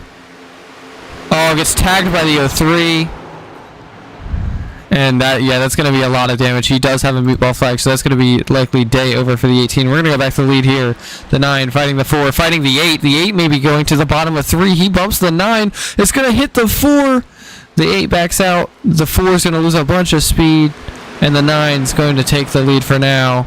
The 8 continuing to lose positions. The 09 around the outside. This got chaotic really quick. The 4 looking for a move. The 4 just an absolute. He's trying everything with 15 laps still to go in the stage. The 9 of Parker sliding up. What Rainey needs to be doing right now, he needs to be holding that line and letting Jordan burn those tires, but he's going to go low onto the apron. He's going to get a huge run right there. And he's going to actually get ahead of Parker and clear Parker using the apron. And the 09 of Fox, the 22 Broadfoot. Yeah, but you got to think they're looking at this and they're seeing Christmas early this year. As we see all of them single file out. The 9 under the 4, the 09 right under both of them possibly. The 09 is going to try and follow that 9 of Parker, the Chevy manufacturer teammate. The 9 is going to slide up. The 09 is going to have to file behind that 4 car. He's not going to have the speed. The 22 trying to help his teammate in Corey Rainey. Oh, the 09 is actually going to make contact with the 4. I think the 4 was actually Rainey a little bit. Well, I think the 4 was actually checking up to get Broadfoot up to him. That way, as he's going to actually fly around the 9, and the 9 is going to try and hold it around the outside. I think he's going to be able to do it here.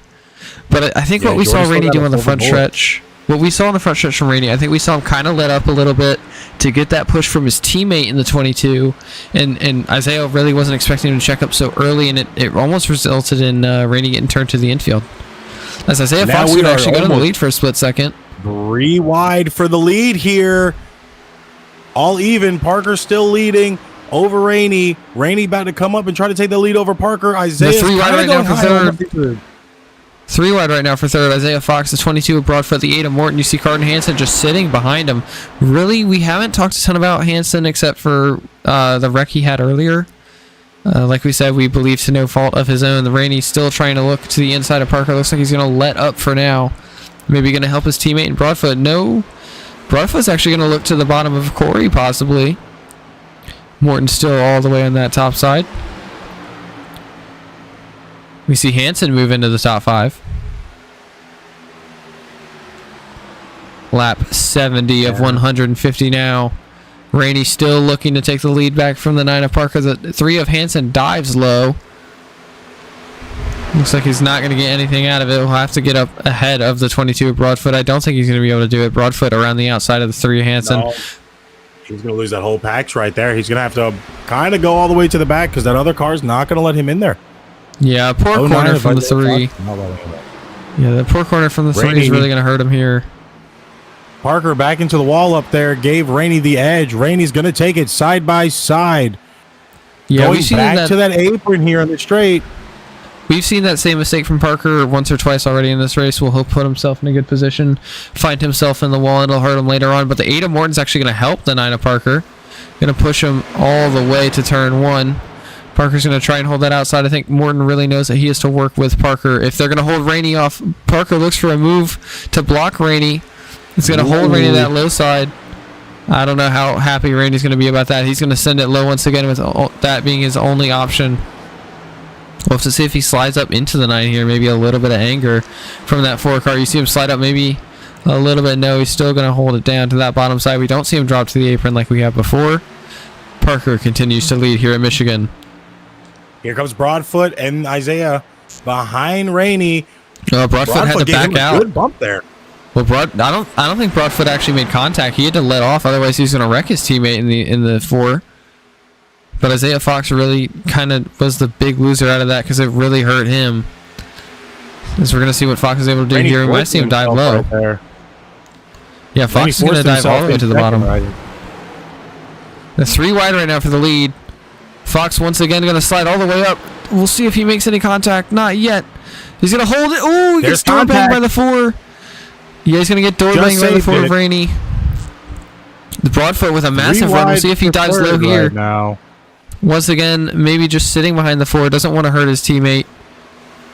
Broadfoot really playing the team game right now, but once again, maybe somebody who wants or needs a win this season, at least to be more, I guess, set for playoff contention. The 4 of Rainey trying to side draft the 9. Falls in line. The 09 looking for a move on the 8. The 22 in the wall. The 22 Broadfoot's in the outside wall. Losing a bunch of time. Same with the 4 of Rainey, I think.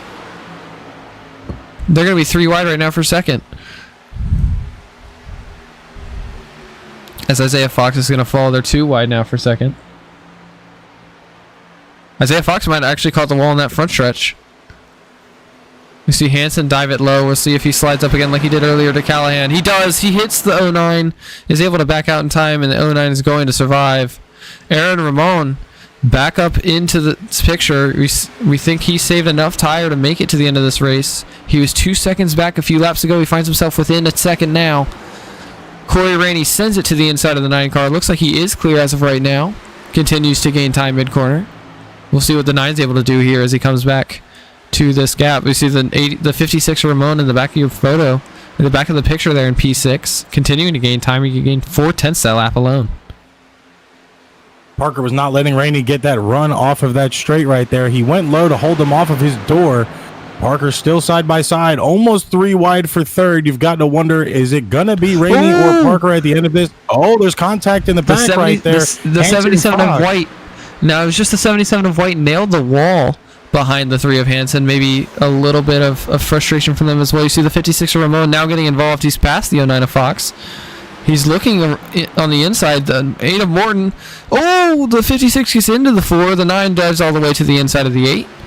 Looks like the 9 is going to lead that lap. There's still chaos. The 09 shoots it through the middle. We're going to go and take a look at the lead now. Jordan Parker on the inside of the 8 of Morton. He's going to be clear for now. 5 laps to go in the second stage, and there's already chaos like this for the lead.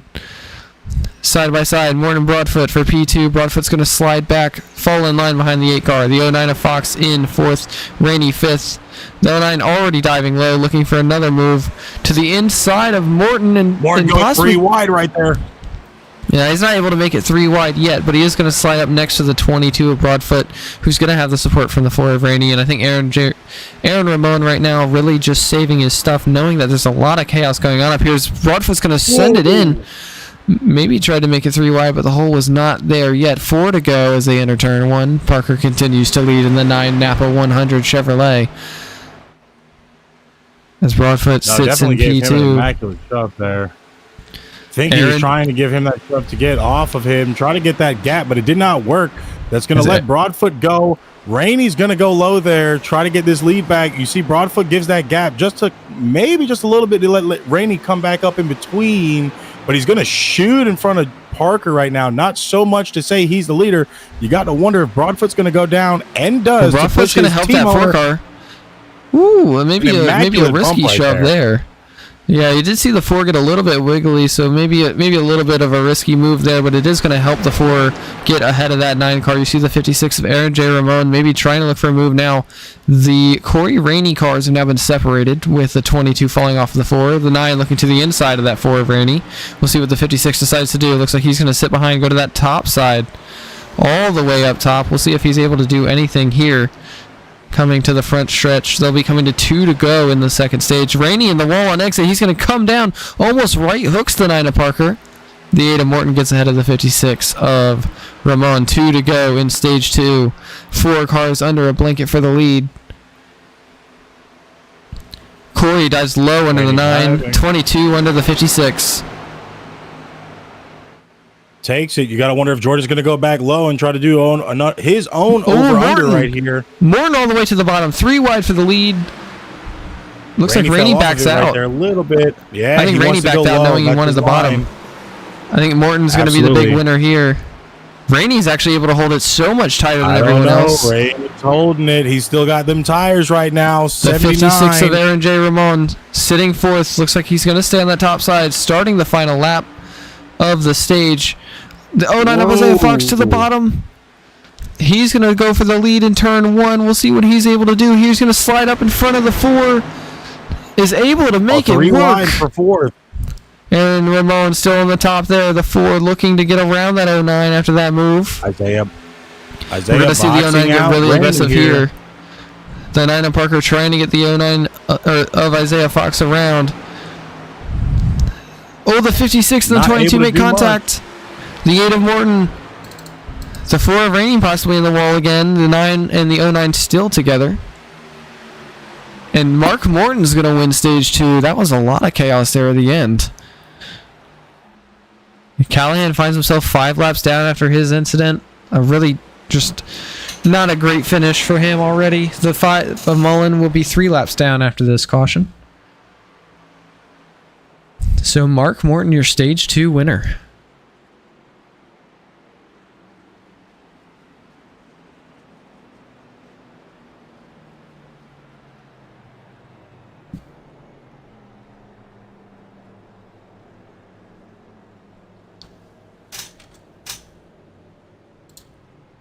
It looks like right now we are waiting on pace car once again.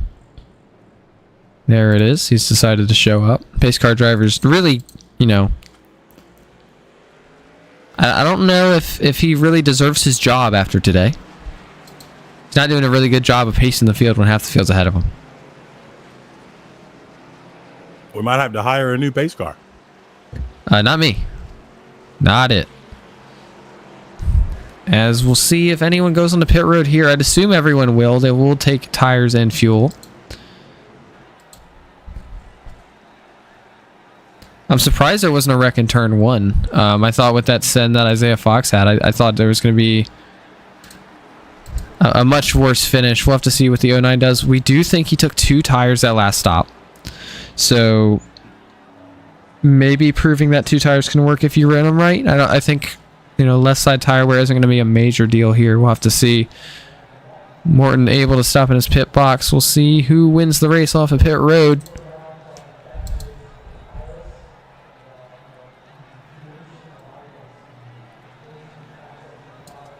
It looks like it is going to be the 8 of Mark Morton. Corey Rainey 2nd. Jordan Parker 3rd. Brandon Broadfoot. Aaron Ramon stays in 5th. Isaiah Fox falls all the way to 6th. The 3 of Carden Hansen in 7th. Brendan Carroll 8th. I think. I don't know. They're all still on pit road. So, okay, yeah. Brendan Carroll in 8th. And it looks like everyone else may be on for a little bit of damage. We did see a lot of cars get into the wall. We know the 88 has damage after the contact with the 5.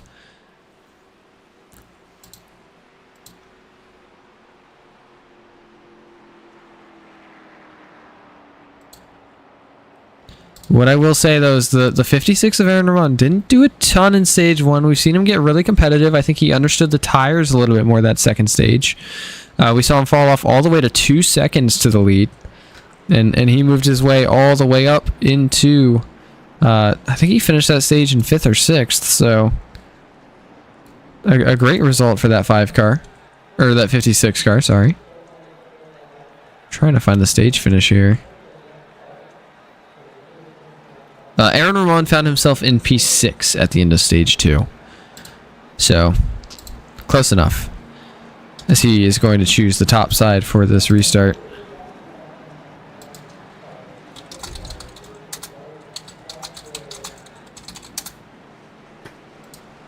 There's going to be a battle of the ages here for this restart between Morton, Parker, Rainey, and Fox. These 4, we have seen them battle it out until the end right there at stage 2. We're still not done. They're still not done, and they are definitely not going to let one or the other pass as easy as they did at the end, because they are about to have the freshest tires on the block, just like the rest of them, all sitting in the front here. Are you saying they were letting each other pass? No, I'm not saying they were letting each other pass. The tires were letting each other pass. Okay. I was gonna say I don't know about that one. No, there's too much competition in here for one person to let somebody else pass them cleanly. Yeah, you got that right. Yeah. So Mark Morton's going to lead the restart here. We'll see what he's able to do. So that 8 car, the winner of stage 2. Rainey, your stage 1 winner behind him. Both chose the top line. Probably the smartest move here. And you see the 22 of Broadfoot chose behind his team owner, that 4 car. It's a wise decision. We've already seen him pull out great bumps. to get Rainey, try to get Rainey that stage 2 win, but it did not work. Pace car is in, and Morton will lead us to the line for the green flag. Yeah, and we've seen Morton really shoot off on these restarts that he's leading, and it's not just here; it's been every track, so it's not, you know, a surprise to see him getting a jump like this.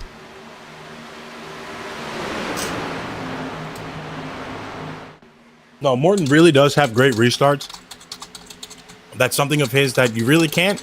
There's nothing you can really fault on his restart ability, especially when he's in the front. If he's not in the front, he will make his way back up there by the end of the stage. But if he's starting a race, you have nothing to worry about. He's going to go as soon as that flag drops, and he's going to put as much on the line as possible. You see Parker here going side by side, trying to take that lead back, and Parker just spins the 8 car.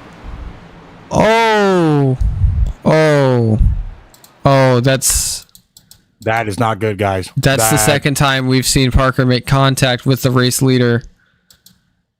And I don't think this one's going to look any better. I don't. This one might look worse than the last one, if I'm being honest with you. We see the 9 of Parker on the bottom, in the middle. It just slides up and just hooks the 8. I'm assuming it's a misjudgment or a spotter call, but it's still... Yeah, that wasn't... Yeah, I don't know how race control will feel about that one there. Yeah, and the bad thing is, like... I think Rainey's the leader. And they're all hitting each other under caution because they're waiting for the pace car again. So, pace car driver getting fired after today. We're in the market for a new pace car driver. Send us an email if you're interested in driving around the track 35, 45, 55 miles an hour. Sometimes 70 if it's big enough. Mm-hmm.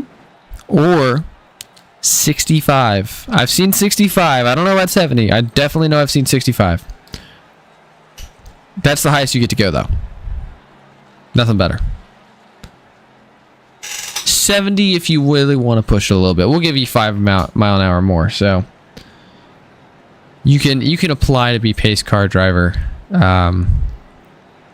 Just email us at, I don't know, NARAS on iRacing@gmail.com. I don't think that's a real email, but we'll have it set up before the end of the race. We probably won't, but we need a pace car driver. So if you just want to like walk to one of our houses, don't do that.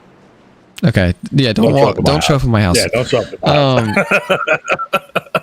If one of y'all wants to magically just like appear in the pace car, that'd be great. So one of y'all is like Zach King. Yeah, if one of y'all can just like Zach King teleport into cars, that would be amazing. Because this guy doesn't do it quick enough. So it looks like Jordan's still going to hold the lead after that. Yeah, I didn't know if it was going to let Rainey be ahead of him. Because we did see Rainey get ahead of Parker. I didn't know how quick they threw the caution. But maybe a little bit of a stroke of luck for the 9. Although that likely will be penalized or at least warned at the later this week. Right. So not much changed. We still have Jordan Parker in the lead. Other than Morton getting spun, not much has changed. We have Jordan Parker in the lead. Rainey in the 4 car behind him. Going high this time. Brandon Broadfoot, his teammate, behind him. Isaiah Fox is going to stay low in that 09 car.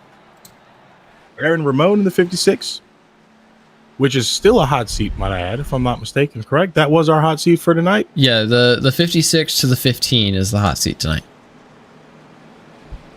You got Brendan Carroll in 7th place, the 7 car. And then Mark Morton, unfortunately, sitting all the way back in 8th place. Thaddeus Friel, haven't seen much of him tonight. He's been in a little bit, but not too much of the competition here. He's going to sit in 9th, and to round off your 10th spot, it's going to be Jonathan White in that 77 car.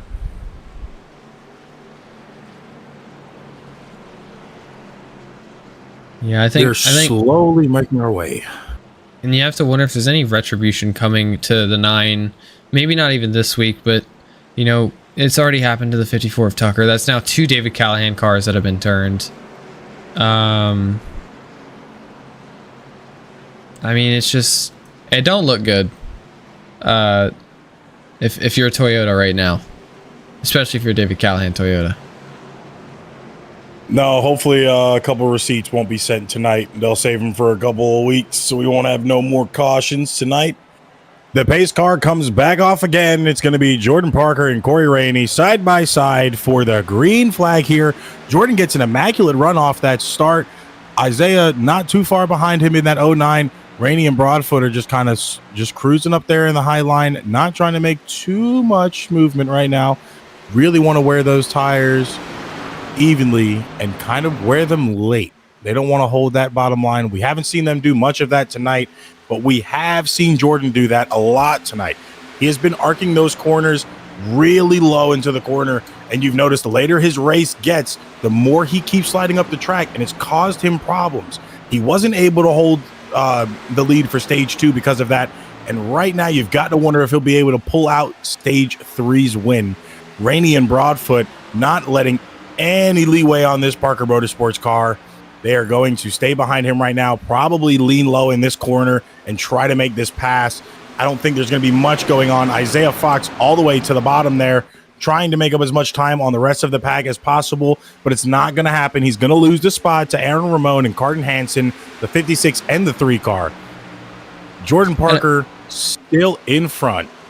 And I think the big thing is if the 4 and the 22 can both get by Parker and remain together 1-2, they have a really good chance, I think, at really pulling away from a lot of this pack, because they'll know not to fight one another until they're way away.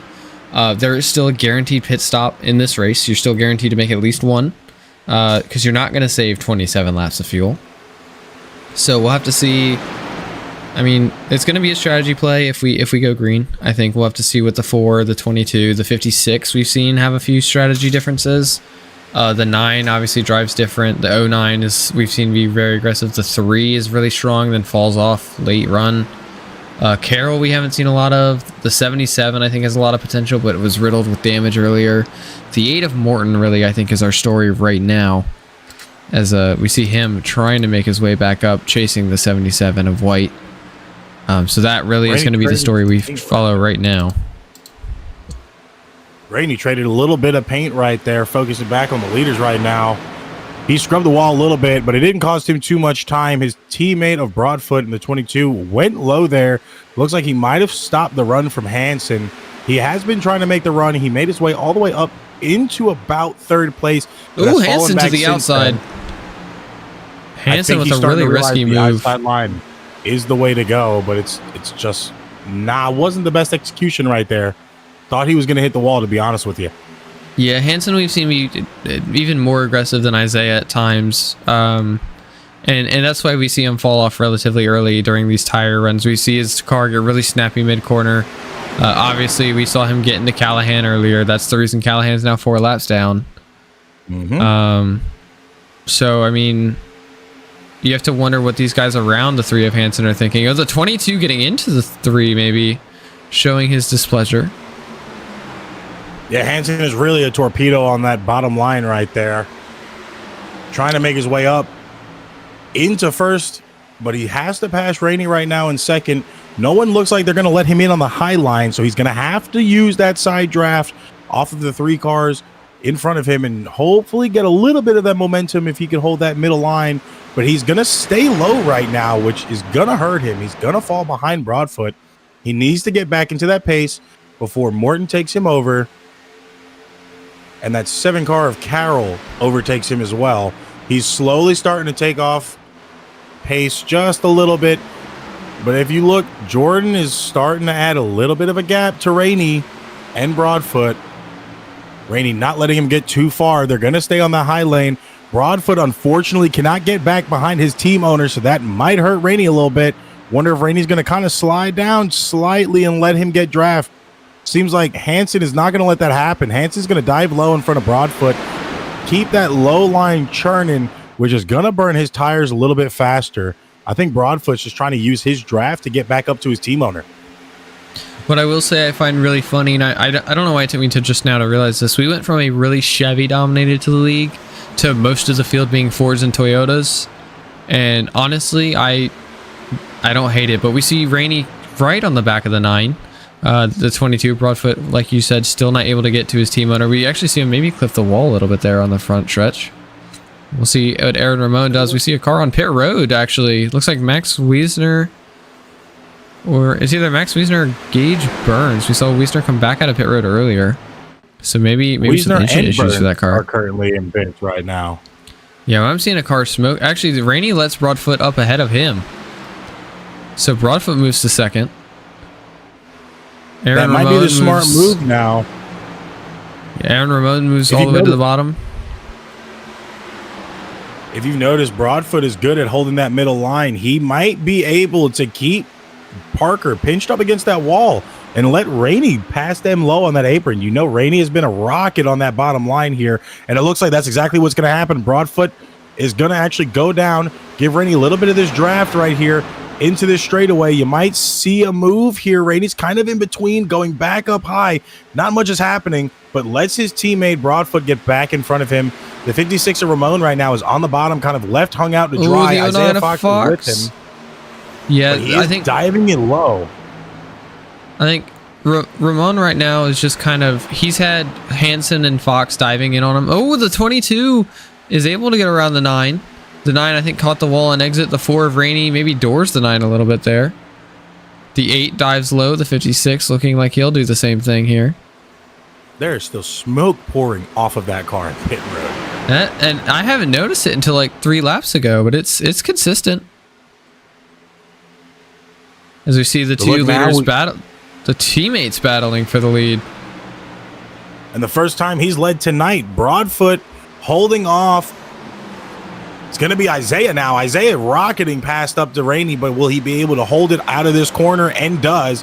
Passes Rainey slightly for the lead, but for P2, excuse me, but lost it back into that corner. Mark Morton is on his outside lane right now.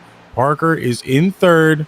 Morton behind. Morton is back up into this race. These are the same 4 to 5 cars we saw fight it out all the way at the end of stage 2. You've got to wonder how highly anticipated this win is for either one of them. Mark Morton already being a multi-time winner. Parker finally catching his first win only a few weeks ago. Rainey got the first win of the season. He has been locked in. He is trying to go for number 2 right now, but his teammate of Broadfoot is in the lead and is now adding time onto the 8 car and the 9 car, while Rainey sits in his draft and kind of blocks both lines here. Yeah, Rainey's doing a really good job of blocking both lines. With Rainey already having the playoffs locked with a win, I think he's trying to get playoff points to that 22 of Broadfoot. We do still see the 9 of Parker being extremely aggressive and trying to make that move on these teammates. So Broadfoot's going to go low, try and help the 4 of Rainey now that he's been shuffled out by the 9, and that honestly might be a poor decision for both of those Ford Mustangs. Yeah, that might hurt both of them right now. We still have pit cycles to go, so it's still too early to tell. We cannot say that this will be your final position, folks, but it is going to be one heck of a final lap right here. I can tell you that. Just based off of what we've seen in these past 100 laps, these guys are going to leave nothing on the line when that white flag is raised. Knowing how green flag stops are sometimes in iRacing, I'm waiting for it to be like a really great battle. We go to green flag pit stops, and then there's no one near each other for the last 30 laps. If that's the case, then we get to start showcasing some of our new commercials. Yeah, that happened to me in NIS, and it trust me, it's not fun because you're like waiting for the next guy. As Mark Morton goes to the inside of the 9 of Parker, I will say Parker started to really kind of lose his momentum on the top side. The only time he's really been able to make that time back is if he has someone behind him pushing him. Speaking of pushing, the 22 and the 4 all the way down the front stretch made a ton of time on the top 3. There's a 22 Broadfoot right under the left rear of the 56 of Aaron Ramon. And right now, I really got to ask him to say that. If you're following this race closely, look at the ticker on the left, the tower on the left side of your screen. From first place to 8th place are all racked up together, slightly a couple of milliseconds to a thousandths in between them. From 9th place all the way until 11th, there is a very sizable gap. The 77 of white sitting in 9th place is almost 4 seconds off the leader, and they do not have enough cars in that pack to catch back up.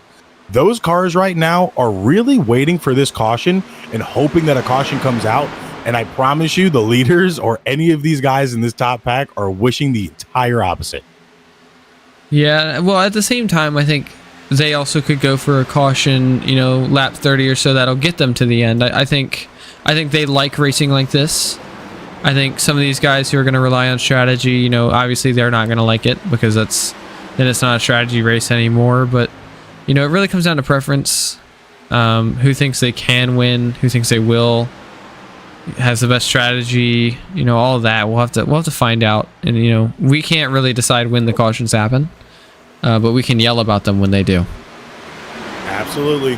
As we see Morton on this high line, rolling like a freight train. Call him Ozzy Osbourne. He's on a crazy train right now. Parker behind him. Rainey is fighting for this third spot, holding on as much as he can off this side draft, diving into these corners. As we've seen, his execution on these runs in this corner, his apexes are perfect. He gets just out enough, as you see there in front of the 9 car, just enough to get in front and to kind of stop their momentum a little bit, catch his draft, and make way on the leaders. As you see him dive under the apron right there, it's not going to get him as much time as it normally does, so he's going to have to stay. Ooh. Maybe go high right here. We saw the 4 of Rainey almost at the back. Yeah, we saw him go really deep. Oh, the 56 hits the wall. Is going to save it. Looks like he's going to really hurt him, though. We did see the 4 of Rainey maybe dive in a little bit deeper than the 8 of Morton. Caught the back end, I think, of that 8 car.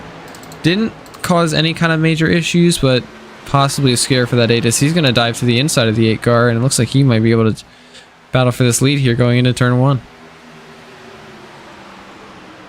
And notice Rainey isn't trying to put too much pressure on that 8 car. He's leaving a sizable distance on his door.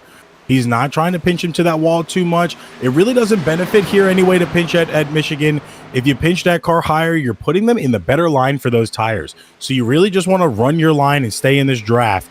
And that's what you're seeing Rainey do right now as he's holding for second place, adding a little bit of gap on the rest of these cars. Like I said, it is just these top 7 cars. 8th, 9th, and 10th are well out of this race right now until green flag pits or a caution comes out, but you cannot count them out yet because the checkered flag has not been waved. You're going to see Morton right here holding this lead on. He's going to dive low there. That's not much. We haven't seen him do that much this race so far since he's been in the lead.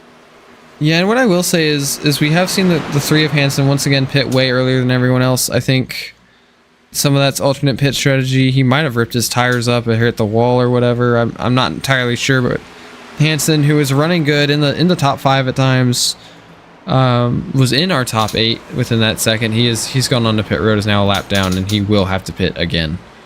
So we'll see if there's some kind of lucky break that helps him. But right now, we'll see who's able to take the lead here. Looks like Morton's going to lead lap 107 or 106, coming to lap 107. As Rainey's going to try to keep and fight on the inside of that 8 car.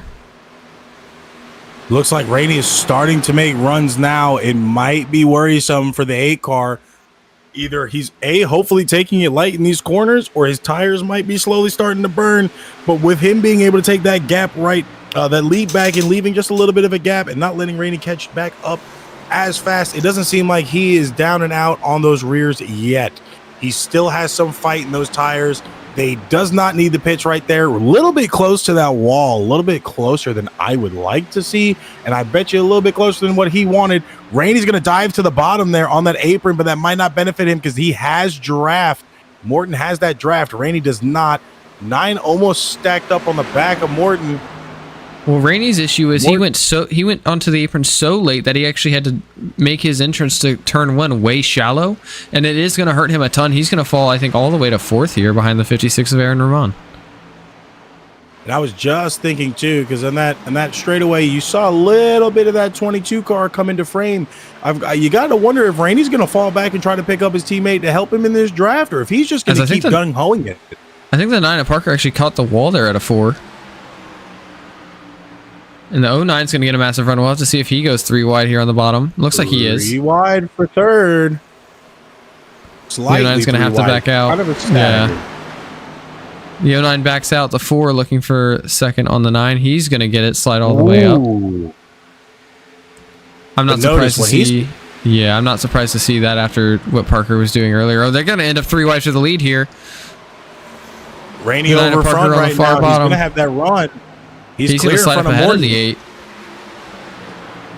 Parker trying his hardest right now. Hansen back into the picture now behind Parker.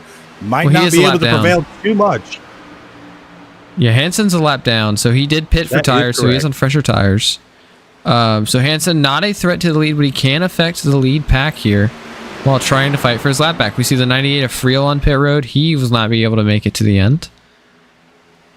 So really, I think the earliest people are going to be able to make it to the end is going to be about 1:15 or so. I think realistically, you'll see these guys pit closer to about 1:20. As we see Isaiah Fox dive all the way to the bottom. Carden Hansen still wrapping that yellow line. We'll see if he affects this battle for the lead at all. Looks like he will. He'll send it to the inside of the 09. Not sure how happy they're going to be about that. Rainey and Morton are literally bumper to bumper on this straightaway. They are contact this entire straight here and there. Morton had to back off right there going into this corner, though. Yeah, Morton and Rainey are definitely I'd argue they're the class of the field right now. They're definitely the most consistent. They don't fall forward and back as much as we see someone like Isaiah Fox, Jordan Parker kind of do. I mean, we've also seen the same from Ramon. He kind of sits, once he's in this pack, he kind of sits 3rd or 4th the whole time. But, you know, he's been able to fall 2 seconds back and make up all that time by saving that tire. Don't ask me how he did it, because I don't know, but he did make up that 2-second gap earlier tonight. We see the 9 of Parker on pit road, maybe a little early here. I was about to say, speaking of that gap, there's a whole gap now because Parker is out into the pits off the track right now, which leaves Isaiah Fox in the 09 and Mark Morton fighting alongside, trying to get up to this 4-car of Rainey to take this lead back. 56 of Ramon, not too far behind them. Carroll, not too far behind them. Still in the draft of the pack, but not all the way connected. Broadfoot is now officially 4 seconds off the leader, almost 5 full seconds off the leader. So now it seems like it is literally just the top 5, all in draft right now, hoping that it stays green for their pit cycles. And what I will say is Carroll was 2 seconds back with Broadfoot earlier in this race, so Carroll's kind of pulled I'll say he's pulled a Ramon. He's come from the back or further back, and you know, really has put himself in a position to maybe have a chance here to prove something. In a good spot he is to try to prove something, but that 56 car, it's a hot seat. This car isn't his permanent car, and it could change to be a permanent car depending on how the output of his race is today. He's already shown us enough of what he is capable of doing, but can he really tie the knot on it to get his opportunity to sit in a full-time car? And I think a race like today really is going to impress, you know, the owner of that car, like to the point that I think maybe a finishing result isn't going to directly affect it, but it will definitely help. We see the 9 of Parker getting his lap back now on pace, so showing that maybe if Rainey pit now, I think he actually would come out on the lead lap or just behind the leaders. So maybe worth it for Rainey to pit early. As we see the 56 of Ramon on pit road early. So he's going to look to go about 35 or 36 laps on this fuel tank. Brendan Carroll sitting 4th, still about 1 second behind the leaders here. So once again, still having an impressive run in that 7 Ford Mustang. Rainey is now comfortable as he ever can be. There is almost a quarter of a second plus gap to him and Fox. Not much resistance behind him. He has clean air all around him. He just needs to dial in, race this car until those tires are almost falling off. He pitted early in stage 2 when that first caution came out. It benefited him. It saved him on gas. We had an early caution in stage 3. I feel like that could have benefited him too, but the stages are longer here. We have 70 laps in this stage, if I am not mistaken. I'm checking my graphics right now. This is 70 laps. Yes. Yeah. So they're already halfway through the stage. Yeah, he can't really bank on the same strategy as the 09 dives behind. The 09 is going to send it all the way. Almost gets into his door here. See, Morton actually goes low as well. He's going to slide up behind the 4. He's going to have more momentum than both of them, I think. And he's actually going to back off a little bit, possibly. I feel like that was a smart move with Rainey holding that high line. Morton knows he's probably going to stay high right now to mid because of Isaiah low. As he does, Rainey does go mid. Aaron Ramon, that lap car, once again, he just pit from P4. So we'll have to see, you know, like I said, what effect he has on this battle for the lead. And like you said, trying to impress right now. So pitting earlier than these cars may actually provide a tire advantage to him, as I don't know if, you know, 2 laps of tires is going to be as big an advantage. And if that's the case, you see someone like Parker, who's 4 seconds ahead of Ramon, who pit 2 laps earlier. Now, what I really want to pay attention is how fast Ramon knocks off that gap to Parker. That will be the proving point. If he can knock that gap off of Parker by at least 2 seconds before these cars have to pit, that might put him in a top 5 position finish here. I think Ramon's easily in a top 5 position to finish, because I think at this point he's going to jump all of the cars that he just passed. And the longer they wait, the more he's going to jump them. We see the 88 of Josh Mason on the pit road, so that's going to bump Parker, Hansen, Ramon all up. We do know Hansen still requires another pit stop, so you know, a little bit. The 09 of Isaiah Fox actually pits in, so we'll see how he comes out, mainly in comparison to the 56 of Ramon. So right now we're just waiting to see who's going to be the first one, Rainey or Morton. That's really what I want to keep eyes on right now. Is Rainey going to be the first one in pitch for tires, or is he going to run this out? His teammate's 9.5 seconds behind him roughly. It's really just him and the tires right now that are kind of pushing this car forward. I'm stumbling over my words as much as possible, trying to grasp the fact that it is literally down to the wire right now. The 4 of Corey Rainey is in on pit road. So is the 7 of Brendan Carroll. So Mark Morton's going to take the lead of the race. I wonder if Broadfoot's going to come in now. Broadfoot is on pit road. Yep. So Morton is the last car waiting to pit in. So Jordan Parker, we think is going. We know is going to assume the lead here. So Fox comes out almost an entire. Oh wait, sorry, that's Morton. Never mind. So Fox actually is able to stay on the lead lap during his pit cycle. I think he took only 2 tires. Actually, may have been a similar plan for Parker with 2 tires only. We see Fox Parker came out 2. Ooh, Morton on the pit road. We see that Fox is still behind Ramon by 2 seconds. My concern right now, if I'm the 9 car of Jordan Parker, is you're going to come out you're going to come out ahead of all these leaders. Rainey and Broadfoot just came out together. He's 18 seconds ahead of Rainey. But you have to wonder if he's pushed his tires too hard to start the to start the stint, and it might bite him later, because we know that on the long run he's not the fastest car in this field. As Parker's actually racing Morton off of pit road, as he's going to pass Morton here, so Jordan Parker will take the lead of the race here in Michigan. Aaron Ramon has passed Carden Hansen. He is 3 seconds behind and gaining. Isaiah Fox 6 seconds behind Parker. Morton continuing to lose time. Carroll actually gained on Rainey in pit road. So Rainey had a horrible stop. He lost 5 seconds to Carroll. Yeah, these are trying times for these drivers right now, because with these gaps, they are majority by themselves on this track. So it is going to be nothing but their race style and their strategy that really is going to either pull time away and make them catch back up to these cars, or they are going to overdrive the cars and burn these tires too quick, not realizing that they are kind of overdriving it because they don't have traffic around them now. Oh, so a really slow stop for Rainey. For some reason, they didn't put tires on for a long time. So that's why the 4 of Rainey lost so much time to the field. As we see Ramon continue to track Parker down.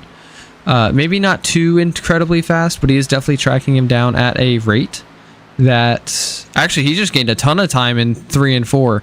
So Aaron Ramon right now, he was the fastest car on track. Brendan Carroll was actually the second fastest car on track. We see Rainey, Broadfoot, Jonathan White all in the 39s. Josh Mason, Christian Mullen in the 39s with their lap down. So we expect Rainey, Broadfoot, White all to be pushing incredibly hard to catch this field.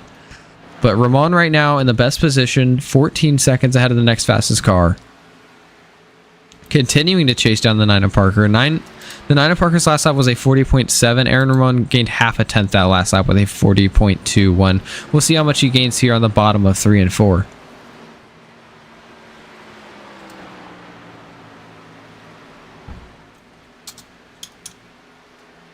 And we're going to go ahead and take a commercial break, and we will be back after we hear from these partners.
All right, we're not letting that commercial finish.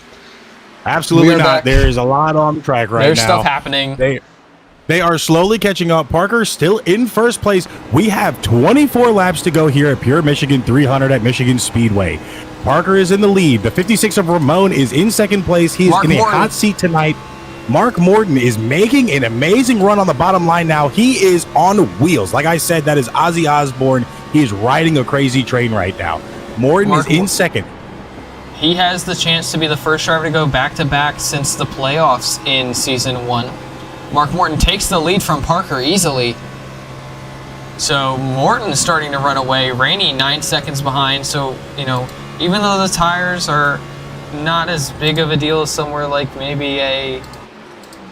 Okay, maybe they're a big deal. They're a bigger deal than I thought. Because Morton is gone compared to the rest of this field. Oh, yeah, I knew tires were going to play into this track with the way that they were going to drive. You cannot run that low line consistently and expect those tires to stay fresh and also stay cool. Yes, the track is a cool temperature today because they are running the sim on today's date. So it is a little bit more of a cooler temperature out there. It's more fall setting. But that still does not change those tires. Once rubber builds up on that track and those tires start getting to wear, and they're going to get to wear. As you see, we have 22 laps to go. The 8 car of Morton is in the lead. Parker is now a second behind him. He is rolling. He just added another at least 2/10 on Parker right there. Ramon behind him, even falling off pace even farther. The 09 of Fox in 4th place and the 7 car of Carroll rounding out your top 5. Carroll is about out of this race right now. He is almost 10 seconds back. It is literally going to be Morton if Parker cannot catch up, and Parker only has about 20 laps to do this. So it is either now or never. Morton's tires are not going to wear off that much. He has been consistent, like you said earlier. Morton and Rainey have been the season drivers on this track right now. Yeah, and Morton pit 9 laps after Jordan Parker, so Parker doesn't have the tires to fight back. I think Ramon right now either burnt his stuff trying to catch that 9 car, or I think he's just saving his stuff to be able to fight these guys on newer tires later on when they get to him. As you see him actually start to lose a little bit less time now to the leader. He is still losing, but as he falls back to the 09 of Isaiah Fox, the 09 of Isaiah Fox can easily get by that 56 going into turn 1 here. Since there is a gap, look at Isaiah and excuse me. It is Jordan Parker and a lapped car. The 98 is behind him of Thaddeus Friel, excuse me. He's going to let Thaddeus go in front of him with no problem. Thaddeus is unfortunately 2 laps down in this race, so that position is not going to matter. Behind them, you have... I'm sorry, go ahead. Friel pit actually over 10 laps after Jordan Parker, so that's why he was able to get by that 9 car. He pit twice this stage, so tried a 2-stop strategy, wasn't able to make it work. So he will probably actually end up going by the 8 of Morton, but will not find himself in a position to win this race unless there's a few cautions. Yeah, I really think that's what the rest of them are really bagging on right now, because Jordan has already had another 1.5 seconds added on to his net loss to the leader of Morton. You see Hansen going down low on the 9 car right there. He is still a lap down, 3 laps, excuse me. That has no effect on position. That has no effect onto the leaders. They are so far spread out now. Morton it's his race to go with 18 left. All he has to do is hold it together and pray no caution comes out. Jordan Parker behind him by 3 and almost 3.5 seconds. The 09 of Fox is now gathered behind Parker. That might benefit them with 18 left to go. If their tires are still good and they can hold on, they might be able to catch some time back up off to Morton, but it doesn't look like that's going to last long. The 09 is going to dive it on the 9 right there and try to go for position. This seems like might be the fight to watch right here, the fight for second place. Parker still has the edge over Fox. Fox isn't going to give it up so far. Ramon behind them, not too far. He's in the draft of Parker right now, catching up slightly, not much, but surely. 17 to go in this race. Your leader, Morton, 3.5 seconds back from P2. And we did see the battle between Rainey and Carroll for that top 5 position. That battle finished while we were watching the 09 and the 9. Rainey has moved into 5th place over the 7 of Brendan Carroll. As this battle between the 9 and 09 continues. The saga for Rainey is unfortunate because it seems like it might have already come to an end tonight. He looked like he was the car that was unbeatable, the car that couldn't be touched, Lightning McQueen on this track, but unfortunately him and the 22 of Broadfoot could not make it work on pits there. Like you said, it took a little bit longer for Rainey to get those tires on his car that could have impacted his race. Unfortunately, it does not seem like he's going to have enough in it left. There's 16 to go to get that lead, but he does have a stage win on the night. And what I will say is, if you take a look at the pit times for all of these drivers, Corey Rainey was on pit for 27 seconds. He lost so much time. Jonathan White was in pits for 25 seconds. Isaiah Fox in there for 12.25. I think that is a 2-tire call with waiting on fuel. So a few different strategies we see here. Obviously, Corey's was some kind of issue. We did see that the tires were delayed. So that is what ruined his race. We see Morton on 4 and Isaiah Fox on those right sides only. As Ramon has fallen back a ton, I wonder if he may have had a wall contact. He was right behind Parker, now finds himself 2.5 seconds behind that 9 car and under threat of getting passed by the 4 of Rainey. Well, in a few laps, not yet. Here's your update, folks. Mark Morton still in the lead. 14 laps to go. The 909 car of Isaiah Fox Not too far behind him, David Callahan, a lap car, 5 laps down. Looks like he is in front of him. That is going to give Isaiah just enough draft, but it's not going to be enough to do anything with that 8 car. That 8 car is literally a crazy train. He is not being caught up. Should have made him my call, but after that pre-race, I just couldn't do it this week. Now I get to hear the gloating in the post race.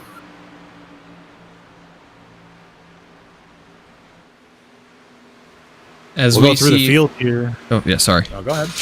No, you're good. you're fine. I was going to do the same thing. I literally was about to do the same thing. Who were you going to? Because it's probably the same guy. Well, no, I was going to do through the field. All right. Well, touching base, we looked at Isaiah. The 09 of Jordan. I'm sorry. The 09 is in front of the 9 of Jordan Parker, which is probably going to make a move here. No, actually doesn't. China stays mid. Doesn't really do too much. In 4th place now is Corey Rainey.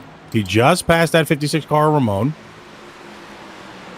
Ramon, that 56 car, sitting in P5. He is roughly 10 seconds off of the leader. The 7 car sitting in P6, Brandon Carroll. He's been very consistent tonight. He's been staying in his position to stay in the top 5. Hasn't really made too many moves to see the front, but some people don't want to see the front. They just want a top 10 position. So if that's what he's going for, he sure has it tonight.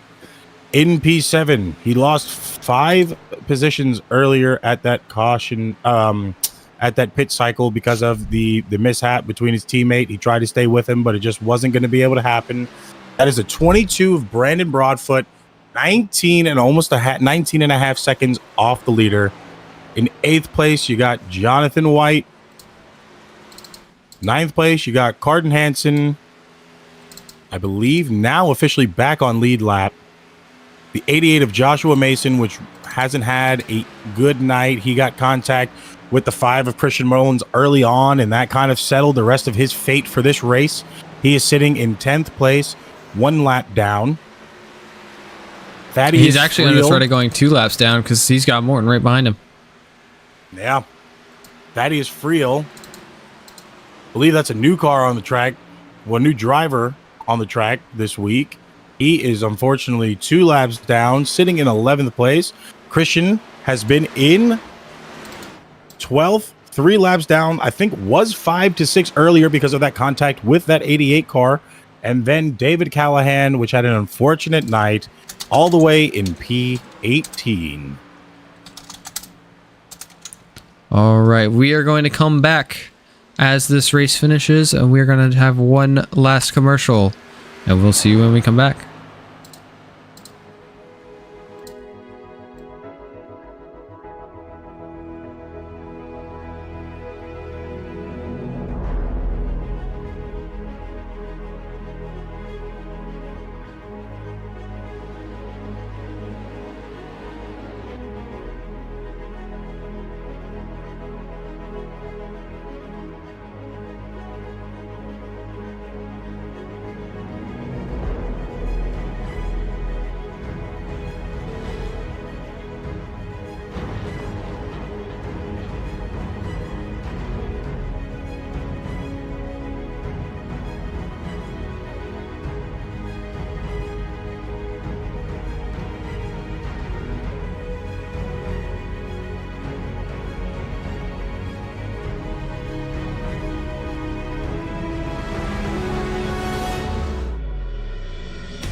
execute. Start time. We know what we gotta do. Stay in the fight. Between the walls. Time to turn the intensity up. Fight till the end, no matter what happens. Good day to be in victory lane. Green flag is in the air. Driving with conviction. Side by side, hammer down. The interjection will count out anybody. Who wants it the most? We are eyes on the leader now. He is driving his guts out. Wheel to wheels, they come to the line. Victory this will be. Nobody wants it more than you. Next flag is going to end it. Does he have enough? A dominant performance. You gotta say no, baby. Let's go. Can you believe what you are seeing? Everybody pushing as hard as they can get it. One final shot. Gotta earn this thing right here to the end. It is all on the table. A total 500.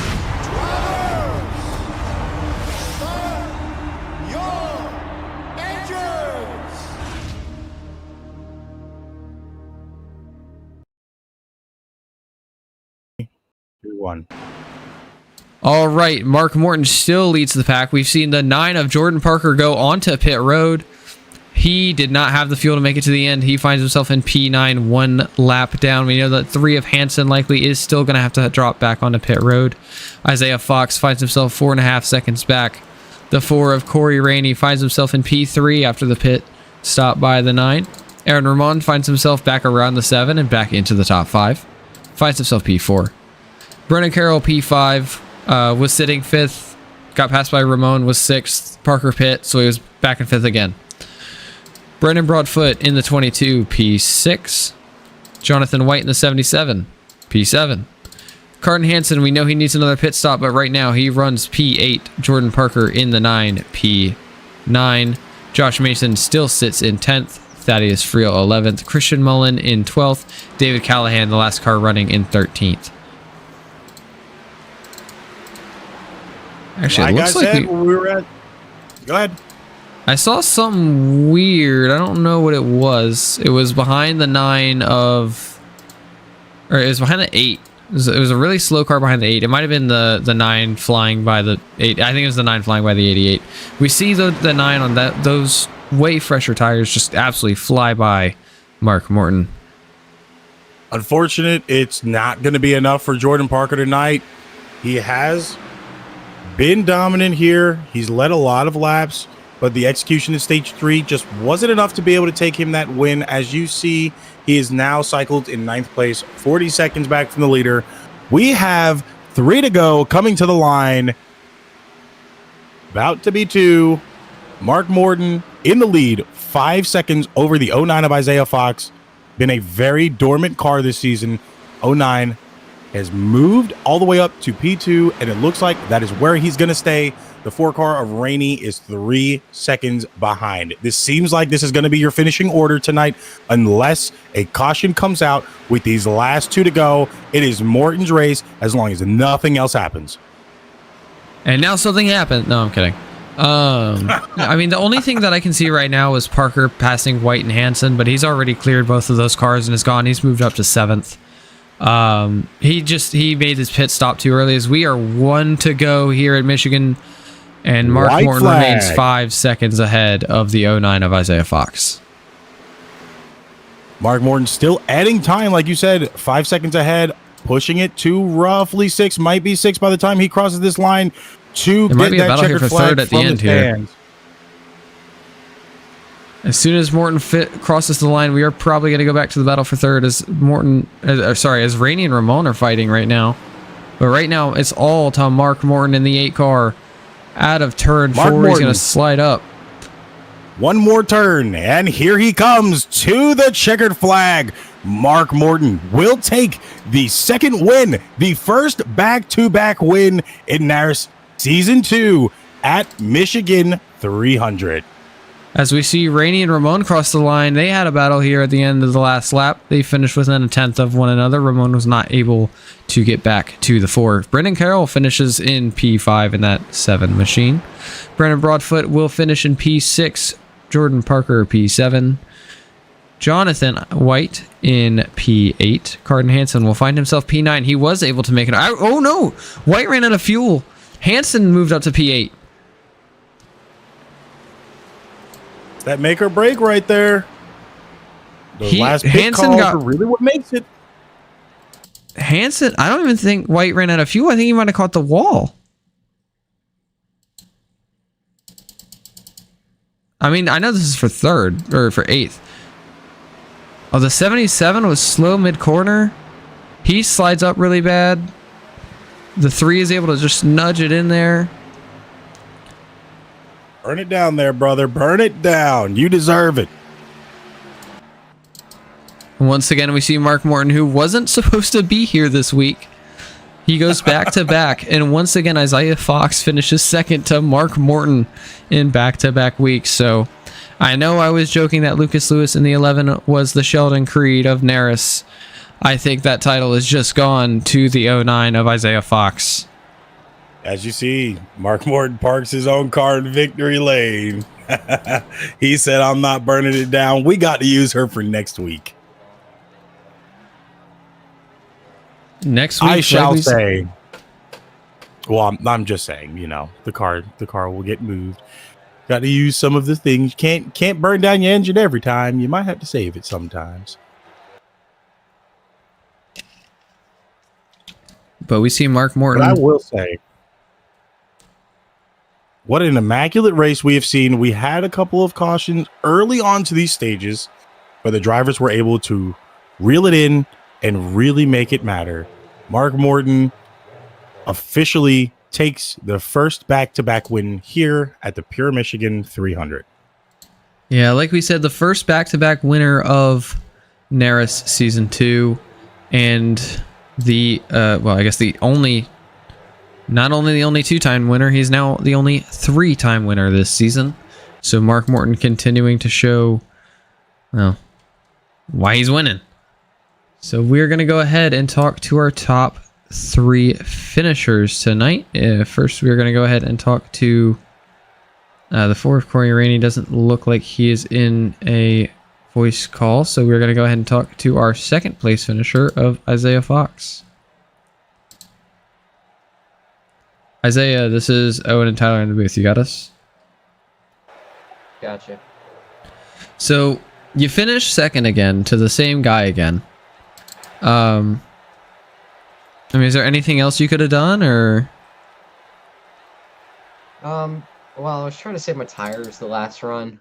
I went with 2 tires because I tried that the second caution of second stage, and it worked for me because I think I was second in that.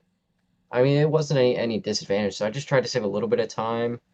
But I mean, I think in the end, I mean, Mark was better than anybody, but I really don't think there was anything I could have done differently. If I took 4, I think the 4 probably would have got me. Maybe. I don't know, but I'm content with a P2. Kind of just rode middle of the pack, tried to stay out of the chaos, unlike I did at Auto Club. And to close it out with a P2, I'll take it. I'm happy. Now, I've been watching you, Mr. Fox. I'm pretty impressed with what I've seen here tonight. Do you feel like this might be, what you needed for the rest of this season going forward here? Well, I mean, 2 second places in a row sure is a good confidence booster. And I mean, momentum is a real thing. So we've got some momentum on our side. Clearly, our biggest competition is Mark in that 8 car. But yeah, positive momentum. We'll just see if we can ride this wherever we're going next week. Hopefully show up with some speed and maybe get that first win.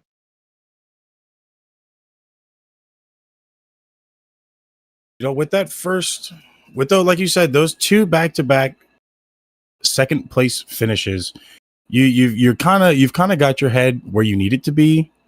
Do you really think you need to do much more when it comes to strategy for the rest of this race, or is it just more consistency at this point in the season? I think that probably consistency, because I feel like if I can gather up points, make a playoff push, but I think next step is obviously the win. So I think I've established myself in these past 2 weeks as someone who can go out and contend for these wins, and I think that next step and thing that I need to work for is that first win. Absolutely. Normally, that win will kind of change the tides, as you've seen over the last couple of weeks. We've had, our first multi-winner in this season. I would like to see you add your name to that win list. Give yourself a little bit more playoff points. But I feel like you've had a really good race tonight. All in all, do you really think what would you say it was more of your pitch strategies that kind of pushed you to your finish, or was it really just on the cautions and the rest of the track skill? Well, I think tire saving was a big part of it because at the beginning of the third stage, I was really trying to save tires because I mean they went away really fast on the long runs. By the end of that run, when we made our pit stops, I was in second place. So I had driven straight up off of raw speed. So I think we had a fast car, and I think that a second place is kind of uh, an accurate representation of the speed we had.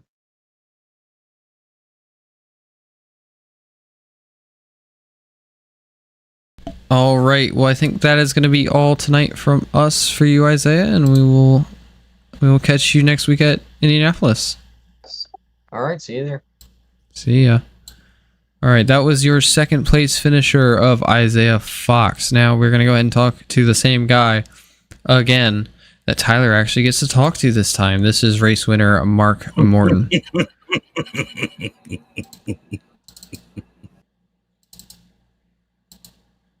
Mark, this is Owen and Tyler in the booth. You got us?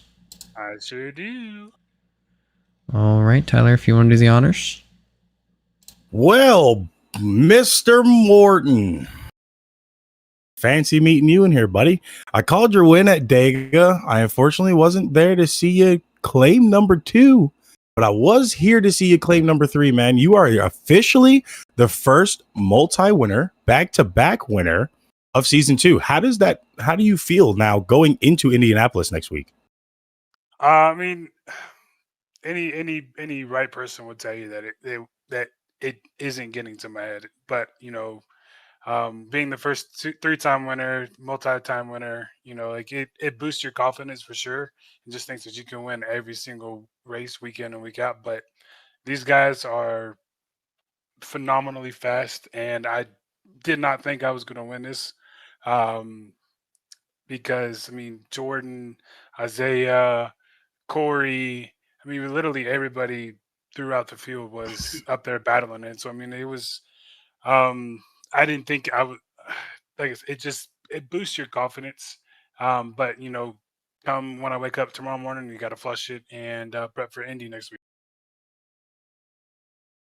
Now, with you, like we've said, multi-time winner, back-to-back winner, you've kind of put yourself in the history books here for season 2. Going forward, are you going to try to keep the same momentum? Obviously, as a driver, you're always going for a win. But now that you've really cemented yourself in season 2, you've really gave yourself the playoff points. Are you gonna keep that drive? Because I've noticed in stage 2, you really came off. I gave you a new nickname. You are now Crazy Train Mark Morton. You had a torpedo there on the low lines. I felt like this track for you was really comfortable. How do you feel like the track was tonight, especially that we were running it in September's weather? Well, yeah, I feel like I definitely got. I'm not the best at Michigan. I absolutely hate it. I didn't think I was gonna even do that well. I mean, but I guess every blind squirrel finds a nut every now and then. But um, I guess through coming out through the rest of the season, I don't want to say that. I don't want to sound cocky and say expect me to be up front every race because I mean, I could just have bad luck just like the next person. But I mean, I love Indy. Um, Indy's one of my favorite tracks, and I don't know what comes after that, but I know the Montreal race. Me and Jordan were running some laps, so I mean, it's going to be definitely interesting to see how the rest of the season goes. I mean, I could tell you all day that like yeah, I'm going to win every race from here on out, but the chances of that happening is getting hit by lightning inside my house. Um, but I mean, I just take it a week at a time, and hopefully, I can come away with the championship and give Callahan the team championship. Now, I do want to kind of, touch on, like I have been, the multi-win. We have Indianapolis on October 4th.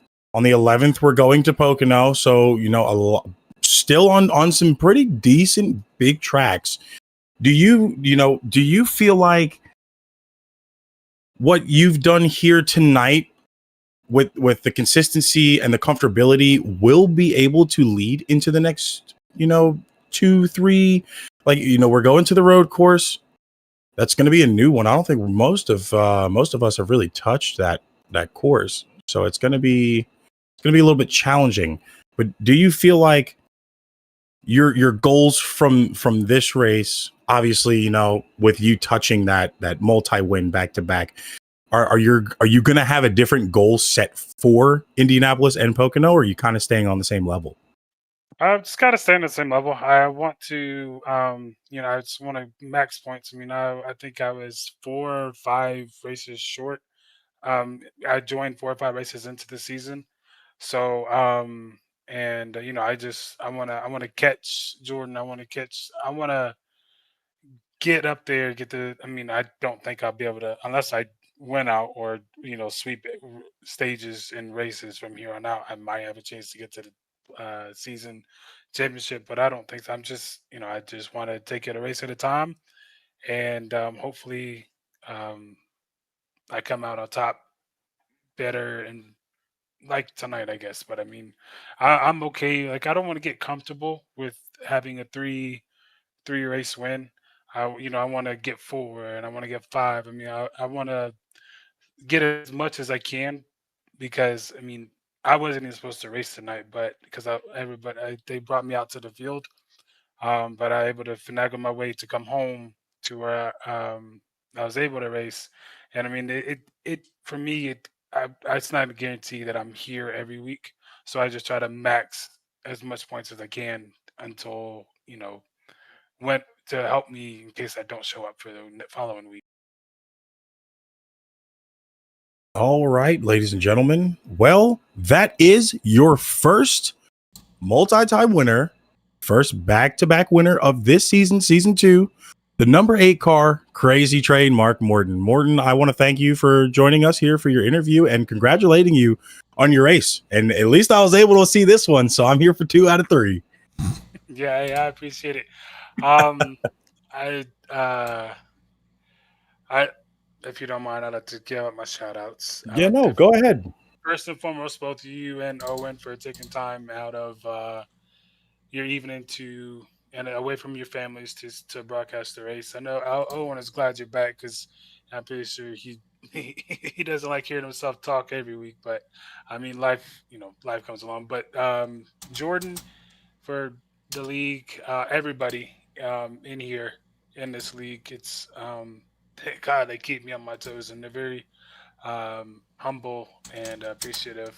So I definitely want to shout out to everybody there. And I guess everybody for jumping in and watching the stream. You guys are one of the best broadcasters that I watched while I race, and I watch after the race. So I enjoy watching you guys. Well, I appreciate that, and I think we appreciate you just as much as you appreciate us. I have to give you your flowers here, man. You show out, you show up, and you put on a show. So thank you for giving us something to do. No worries. You guys have a wonderful have a good rest of your night, and good rest of your weekend. Yeah, you too. Absolutely, brother. You too, man. All right, and that was the number 8 race winner of Mark Morton. He moved himself. I almost moved myself into the waiting room. Okay. Oh, that is the inside of his car. Now. That's the number 8 Crazy Train, Mark Morton. See, now you gave him a nickname, and I'm like obligated to say it. Okay. Finishing results. The 8 of Mark Morton wins here in Michigan. The 09 of Isaiah Fox, having a little bit of deja vu, once again finishes in 2nd. Corey Rainey finds himself in P3. Aaron Ramon, in his season debut, has finished 4th, and it has been announced that he will be taking the 15 for the rest of the season. Brendan Carroll in the 7 finishes in the top 5. Brandon Broadfoot in the 22 finds himself P6. Jordan Parker rebounds from that late pit stop from about 9th place to 7th. Carden Hansen finds himself P8 in the 3. Jonathan White finishes as the last car on the lead lap in P9. Joshua Mason in the top 10 in that 88. Thaddeus Friel in his series debut finds himself P11. Christian Mullen in P12 in the 5 machine. David Callahan has some bad luck with the incident with the 3 and finds himself in P13. Max Wiesner, similar poor incident, finds himself 14th. Ryan Peters, 15th. Gage Burns in P16. Nick Tucker wrecked out in P17. And Marshall Harris in P18. That's going to go ahead and be all for us tonight from Michigan Motor Speedway, and we will catch you all next time. Appreciate y'all watching us. Be sure to tune in same time next week, same place, Fisher Studios on YouTube. We will be here for the Indianapolis. It is not the full race. We're only doing, what, the 200? Yeah, the 200. I think it's 100 laps. That might be wrong. We will have all of that set up for you guys next it's 100 week. laps. We are going to roll out with our new NARAS trailer. So we appreciate you guys for watching. You guys have a good evening. If I don't see you, good morning, good evening, and good night. Okay, Jim Carrey.